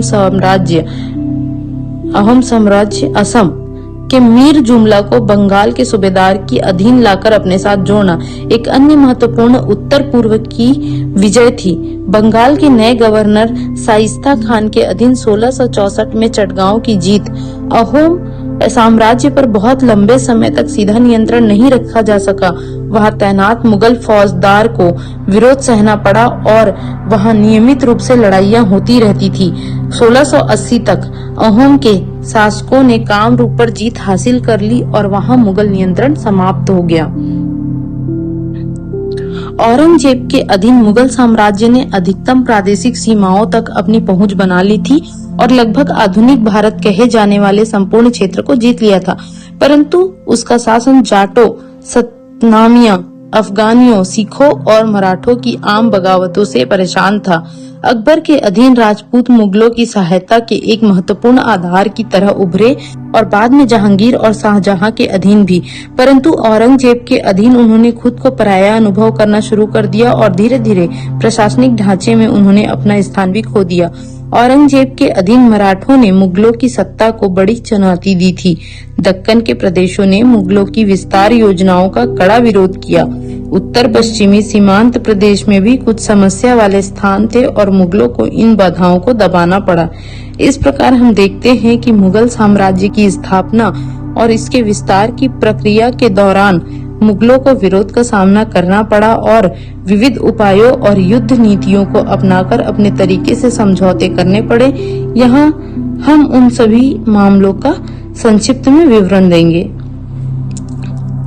राजपूताना में मेवाड़ एकमात्र ऐसा क्षेत्र था जो अकबर के शासनकाल के दौरान मुगलों के अधीन नहीं आ सका। जहांगीर ने इसे जीतने के लिए लगातार दबाव बनाए रखा। लड़ाइयों के एक लंबे सिलसिले के बाद राणा अमर सिंह ने अंत में मुगलों के आधिपत्य को मंजूर कर लिया। मेवाड़ से जीते गए सभी प्रदेश चित्तौड़ के किले सहित राणा अमर सिंह को लौटा दिए गए और इसके साथ ही उसके पुत्र कर्ण सिंह को एक बड़ी जागीर भी दी गई। जहांगीर और शाहजहां के शासन के दौरान राजपूतों ने आमतौर पर मुगलों के साथ मित्रता का व्यवहार किया और बहुत ऊंचे मनसबों तक काबिज रहे। शाहजहां को दक्कन और उत्तर पश्चिमी क्षेत्रों की लड़ाइयों के लिए राजपूत सैनिकों पर अत्यधिक विश्वास था। औरंगजेब के शासन के दौरान राजपूतों के साथ मुगलों के रिश्तों में दरार आ गई, खास तौर पर मारवाड़ के राज सिंहासन के उत्तराधिकारी के मामले में। उत्तराधिकार को समर्थन देने के कारण राजपूत नाराज हो गए। जोधपुर पर उसका कब्जा भी मुगल राजपूत संबंधों के लिए एक और झटका साबित हुआ और धीरे धीरे राजपूत मुगल शासन से अलग हो गए। असल में अभिजात्य में शक्तिशाली राजपूत क्षेत्र के अभाव में मुगलों के लिए चारों तरफ के क्षेत्रों पर नियंत्रण रखने के काम में अंत में काफी नुकसान झेलना पड़ा, खास तौर पर तब जबकि उन्हें मराठों से समझौता वार्ता करनी पड़ी। अकबर के अंतिम दिनों में और जहांगीर के प्रारंभिक दिनों में मलिक अंबर के अधीन अहमदनगर ने मुगल ताकत को चुनौती देना शुरू कर दिया था। मलिक अंबर बीजापुर का समर्थन पाने में भी कामयाब हो गया था। शाहजहां के शासनकाल में अहमदनगर, बीजापुर और गोलकोंडा के दक्कन साम्राज्यों में फिर से मुगलों के साथ लड़ाई शुरू हो गई थी। सबसे पहले अहमदनगर को हराया और इसके अधिकांश प्रदेशों को मुगल साम्राज्य के साथ जोड़ दिया गया। 1636 तक आते आते बीजापुर और गोलकोंडा को भी हरा दिया गया था, परंतु इन साम्राज्यों को मुगल साम्राज्य के साथ नहीं जोड़ा गया था। एक संधि पत्र बनाने के बाद यह निर्णय हुआ कि हराए गए शासक वार्षिक नजराना देंगे और मुगलों की सत्ता को स्वीकार करेंगे। लगभग 10 वर्ष के लिए शाहजहां ने अपने पुत्र औरंगजेब को इस क्षेत्र में नियुक्त किया। औरंगजेब के शासन काल में दक्कन प्रदेशों और मराठों के साथ संघर्ष और भी गंभीर हो गया। असल में औरंगजेब ने अपने शासन के अंतिम 20 वर्ष दक्कन में लगातार युद्ध करते हुए व्यतीत किए। 1687 तक बीजापुर और गोलकुंडा के दक्कनी साम्राज्यों का मुगल साम्राज्य के साथ जोड़ दिया गया था, परंतु दक्कन में औरंगजेब द्वारा खर्च किया गया समय और धन मुगल साम्राज्य के लिए एक बहुत बड़ा अपव्यय साबित हुई। 17वीं सदी के मध्य में शिवाजी के नेतृत्व के अधीन मराठे दक्कन में बहुत शक्तिशाली बल के रूप में उभरे और उन्होंने मुगलों के अधिकार को चुनौती देना शुरू कर दिया। शिवाजी ने 1656 में अपनी आक्रामक कार्रवाइयां शुरू कर दी और जावली का राज्य अपने आधिपत्य में कर लिया। कुछ समय के बाद शिवाजी ने बीजापुर प्रदेश पर आक्रमण कर दिया और 1659 में बीजापुर के सुल्तान ने अपने जनरल अफजल खान को शिवाजी पर विजय प्राप्त करने के लिए भेजा, परंतु शिवाजी उसकी अफजल खान तुलना में बहुत चतुर निकले और उन्होंने उसकी हत्या कर दी। अंत में 1662 में बीजापुर के सुल्तान ने शिवाजी के साथ एक समझौता किया, जिसके तहत उन्हें जीते गए प्रदेशों का स्वतंत्र शासक मान लिया गया। अब शिवाजी ने मुगल प्रदेशों को नुकसान पहुंचाना शुरू कर दिया। औरंगजेब ने दक्कन के सूबेदार शाइस्ता खान को एक बहुत बड़ी सेना देकर शिवाजी के पास भेजा और उन दोनों के बीच पुरंदर के 1665 में संधि पत्र पर हस्ताक्षर किए गए, जिसके तहत शिवाजी द्वारा जीते गए 35 किलो में से 23 किले मुगलों को वापस करने के लिए वह तैयार हो गया। शेष बचे 12 किले, जिनकी वार्षिक आय 1 लाख थी, शिवाजी के पास छोड़ दिए गए। शिवाजी को आगरा के मुगल दरबार में आने का आग्रह किया गया, परंतु जब शिवाजी वहां पहुंचे तो उनसे दुर्व्यवहार किया गया और उन्हें बंदी बना लिया गया। वे 1666 में बचकर निकल भागे और रायगढ़ पहुंच गए। तब से लेकर उन्होंने मुगलों के विरुद्ध लगातार युद्ध जारी रखा। बहुत शीघ्र ही उन्होंने उन सभी किलों को वापस जीत लिया जो उन्होंने मुगलों को वापस किए थे। 1670 में उन्होंने सूरत को दूसरी बार लूटा। 1674 में शिवाजी ने रायगढ़ को अपनी राजधानी बना लिया और राज्याभिषेक करवाने के बाद छत्रपति की उपाधि ग्रहण की। इसके कुछ ही समय बाद उन्होंने दक्षिण भारत में एक बड़ा अभियान चलाया और वेल्लोर में, झिंझी और कर्नाटक में कई जिले जीत लिए गए। 6 वर्ष तक शासन करने के बाद 1680 में उसकी मृत्यु हो गई। इस छोटी सी अवधि में उसने मराठा साम्राज्य की नींव रखी, जिसने लगभग 1.5 शताब्दी तक पश्चिमी भारत में शासन किया। शिवाजी के उत्तराधिकारी थे उनके पुत्र संभाजी। बहुत से मराठा प्रमुखों ने संभाजी का समर्थन नहीं किया और शिवाजी के दूसरे पुत्र राजा राम की सहायता की। आंतरिक लड़ाई ने मराठा शक्ति को कमजोर कर दिया। अंत में औरंगजेब द्वारा संभाजी को पकड़कर 1689 में मौत के घाट उतार दिया गया। संभाजी के उत्तराधिकारी बने राजा राम, क्योंकि संभाजी के पुत्र बहुत छोटे थे। 1700 में राजा राम की मृत्यु हो गई। उनके उत्तराधिकारी बने उनकी माता ताराबाई के सिंहासन के अधीन उनके छोटे पुत्र शिवाजी तृतीय। मराठों के खिलाफ औरंगजेब की असफलता का मुख्य कारण था ताराबाई की ऊर्जा और उनकी प्रशासनिक प्रतिभा, परंतु मुगल मराठों को 2 विरोधी गुटों में बांटने में कामयाब हो गए, एक ताराबाई के अधीन और दूसरी संभाजी के पुत्र साहू के अधीन। साहू, जो बहुत लंबे समय तक मुगल दरबार में रहे, को छोड़ दिया गया। एक चित्पावन ब्राह्मण बालाजी विश्वनाथ की सहायता से उसने ताराबाई को शासन से हटाने में कामयाबी हासिल की। काबुल, गजनी, कंधार को अकबर ने बहुत बिखरे हुए सीमांत प्रदेशों के रूप में समझा और इसलिए 1595 में कंधार पर अपना कब्जा कर लिया। 17वीं शताब्दी में उत्तर पश्चिमी सीमांत मुगलों की गतिविधियों का मुख्य क्षेत्र था। यहाँ 1625 से 26 तक रोशनाइयों को तो पूरी तरह हरा दिया गया था, परंतु कंधार पारसियों और मुगलों के बीच आपसी लड़ाई का कारण बन गया। अकबर की मृत्यु के बाद पारसियों ने सफावी शासक शाह अब्बास प्रथम के अधीन कंधार को जीतने की कोशिश की, परंतु विफल रहे। इसके पश्चात 1620 में शाह अब्बास प्रथम ने जहांगीर को कांधार वापस देने का अनुरोध किया, परंतु उसने ऐसा करने से मना कर दिया। 1622 में एक और आक्रमण करने के बाद पारसियों ने कांधार को जीत लिया। शाहजहां के अधीन कांधार एक बार फिर मुगलों के हाथों में आ गया, परंतु 1649 में पारसियों ने दोबारा इसे जीत लिया। कांधार को जीतने की जंग और औरंगजेब के शासनकाल तक चलती रही, परंतु मुगलों को इसमें बहुत कम कामयाबी मिली। उज़्बेकों को अपने नियंत्रण में रखने के लिए शाहजहां को बलख की लड़ाई में बुरी तरह हार देखनी पड़ी और मुगलों को इस लड़ाई में धन, मानव बल का भारी नुकसान उठाना पड़ा। औरंगजेब के शासन के अधीन कांधार के मामले को छोड़ दिया गया और पारसिया के साथ राजनयिक संबंधों को दोबारा स्थापित किया गया। स्पष्ट है कि अकबर के शासन के अधीन मुगल साम्राज्य के प्रादेशिक विस्तार की नीति साम्राज्य की प्रमुख नीति बनी रही। औरंगजेब के अधीन दक्कन में और उत्तर पूर्वी क्षेत्र में छोटे से पैमाने पर इसका और अधिक विस्तार किया गया। उसके शासनकाल के दौरान मुगल साम्राज्य के पास बहुत बड़ा क्षेत्र था, परंतु मुगल शासन के पतन के चिन्ह और भी औरंगजेब के शासन में ही दिखाई देने लगे थे। राजपूतों जैसी संभावित प्रादेशिक ताकतों का साथ संबंध टूटने और दक्कनी प्रदेशों और मराठों के साथ संबंधों में आई खटास ने मुगल साम्राज्य की एकता और स्थिरता को हिलाकर रख दिया। उसके उत्तराधिकारियों के अधीन साम्राज्य में विघटन होता रहता था। दिल्ली सल्तनत के विघटन के बाद 1526 में बाबर भारत में मुगल साम्राज्य स्थापित नहीं कर सका। मध्य एशिया और भारत की परिस्थितियां दोनों ने ही मुगल साम्राज्य की नींव रखने में बहुत बड़ी भूमिका निभाई। इससे पहले कि बाबर भारत में मुगल साम्राज्य की नींव रख पाता, उसे यहाँ के स्थानीय साम्राज्यों के शासकों से अनेक लड़ाइयां लड़नी पड़ी। उसने 1526 में पानीपत में इब्राहिम लोदी को हराया। इसके पश्चात 1527 में उसने उत्तर भारत की सबसे बड़ी शक्ति राणा सांगा को हराया। 1530 में बाबर की मृत्यु के बाद उसका पुत्र हुमायूं उसका उत्तराधिकारी बना। जब हुमायूं गुजरात में व्यस्त था तो शेर शाह ने बिहार और बंगाल में खुद को संगठित करना शुरू कर दिया और आगरा की तरफ बढ़ने लगे।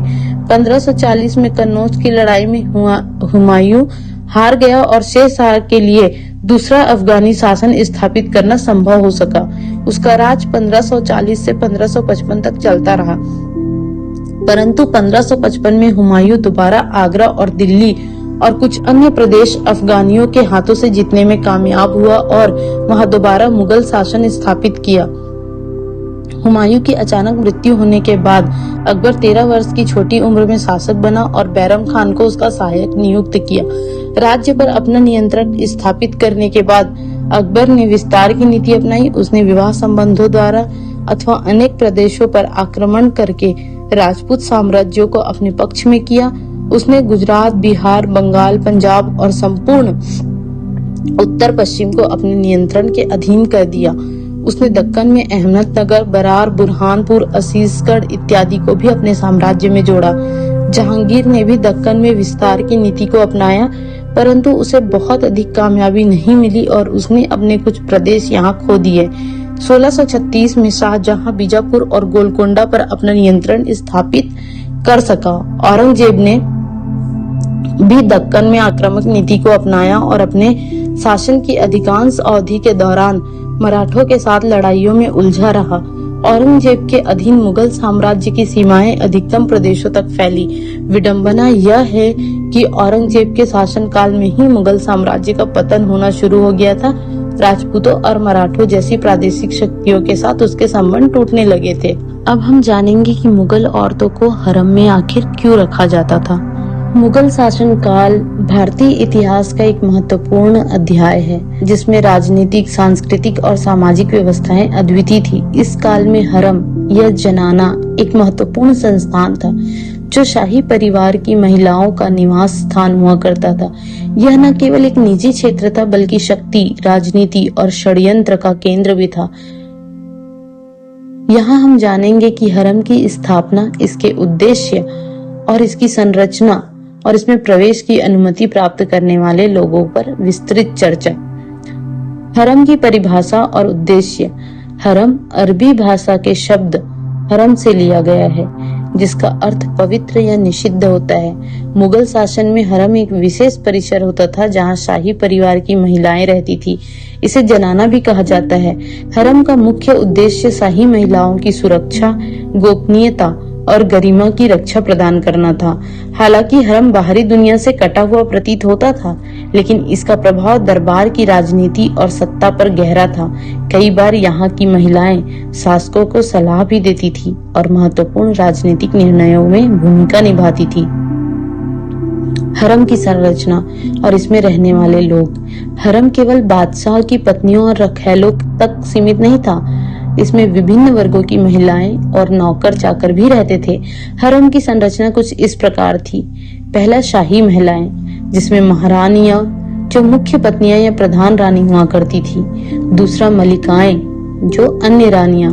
तीसरी, शहजादियां, शाही परिवार की राजकुमारियां। उपनरणीय पत्नियां, जिनसे बादशाह ने राजनीतिक कारणों से विवाह किया था। और रखैले, वे महिलाएं जो शारीरिक संबंध के लिए बादशाह की सेवा में थी। साथ ही यहाँ रहती थी नौकरानियां और सेविकाएं, दासियां जो हरम की महिलाओं की सेवा करती थी। ख्वासीने, हरम की सुरक्षा और प्रशासनिक कार्य संभालने वाली महिलाएं। गायिकाएं और नर्तकियां जो मनोरंजन के लिए रखी जाती थी। रसोइयां, चिकित्सक और शिक्षक महिलाओं की देखभाल और शिक्षा देने के लिए। उन्नत पदों पर आसीन महिलाएं। हरम में कुछ महिलाएं राजनीतिक रूप से बहुत प्रभावशाली होती थी, जैसे माहम अंगा, अकबर की दायमा। नूरजहां, जहांगीर की पत्नी जिसने शासन में गहरी भूमिका निभाई। मुमताज महल, शाहजहां की प्रिय पत्नी जिनके लिए ताजमहल बनवाया गया। हरम में प्रवेश की अनुमति किन्हें थी?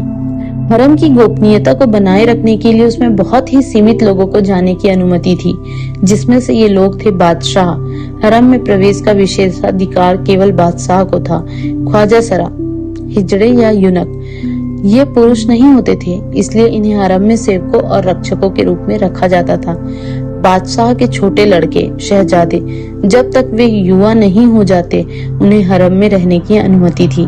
विशेषज्ञ चिकित्सक, जब किसी महिला को चिकित्सा की आवश्यकता होती थी तो केवल अनुभवी चिकित्सकों को अंदर बुलाया जाता था। कुछ महिला कलाकार और शिक्षिकाएं हरम की महिलाओं को संगीत, साहित्य और अन्य कलाओं की शिक्षा देने के लिए। सामान्य पुरुषों को हरम में प्रवेश की अनुमति बिल्कुल नहीं थी। यदि कोई पुरुष बिना अनुमति हरम में प्रवेश करता तो उसे कठोर दंड दिया जाता, कभी कभी मृत्यु दंड भी। हरम की राजनीतिक और षड्यंत्र। हरम केवल विलासिता का स्थान नहीं था, यह एक शक्तिशाली राजनीतिक केंद्र भी था।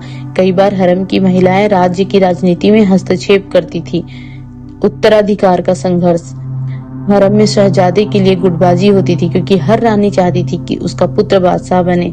राजनीतिक गठजोड़।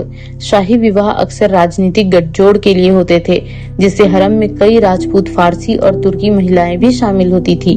महिलाओं की शक्ति। कुछ रानियां जैसे नूरजहां ने तो खुद शासन चलाया और फरमान भी जारी किए। हरम की विलासिता और जीवन शैली। हरम में शाही महिलाओं के लिए विलासिता की हर सुख सुविधा मौजूद थी।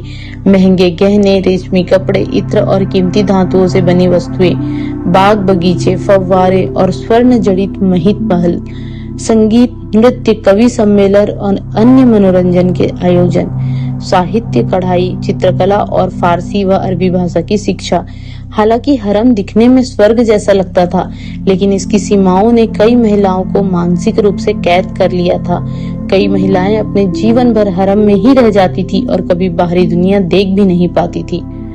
मुगल साम्राज्य के बाद हरम का अंत। मुगल साम्राज्य के पतन 18वीं शताब्दी के साथ हरम की व्यवस्था भी समाप्त हो गई। ब्रिटिश काल में हरम की संस्कृति समाप्त हो गई और शाही परिवार की महिलाएं सार्वजनिक जीवन जीने लगी। निष्कर्ष, मुगल काल में हरम केवल एक विलासिता का स्थान नहीं था, बल्कि यह एक राजनीतिक सत्ता और षड्यंत्रों का एक महत्वपूर्ण केंद्र था। यह एक ऐसी जगह थी जहां महिलाओं को सुरक्षा, ऐश्वर्य और शिक्षा तो मिलती थी, लेकिन उन्हें स्वतंत्रता और बाहरी दुनिया से दूर भी रखा जाता था। हरम की महिलाएं केवल पर्दे में रहने वाली कमजोर स्त्रियां नहीं थी, बल्कि उनमें से कई ने राजनीतिक में अपनी उपस्थिति दर्ज कराई। चाहे वह नूरजहां हो या मुमताज महल, उन्होंने अपनी छवि इतिहास के पन्नों में अमर कर दी। आज हरम केवल इतिहास का एक अध्याय बन चुका है, लेकिन इसकी कहानियां अभी भी मुगल कालीन संस्कृति, शक्ति और रहस्य की झलक दिखलाती है।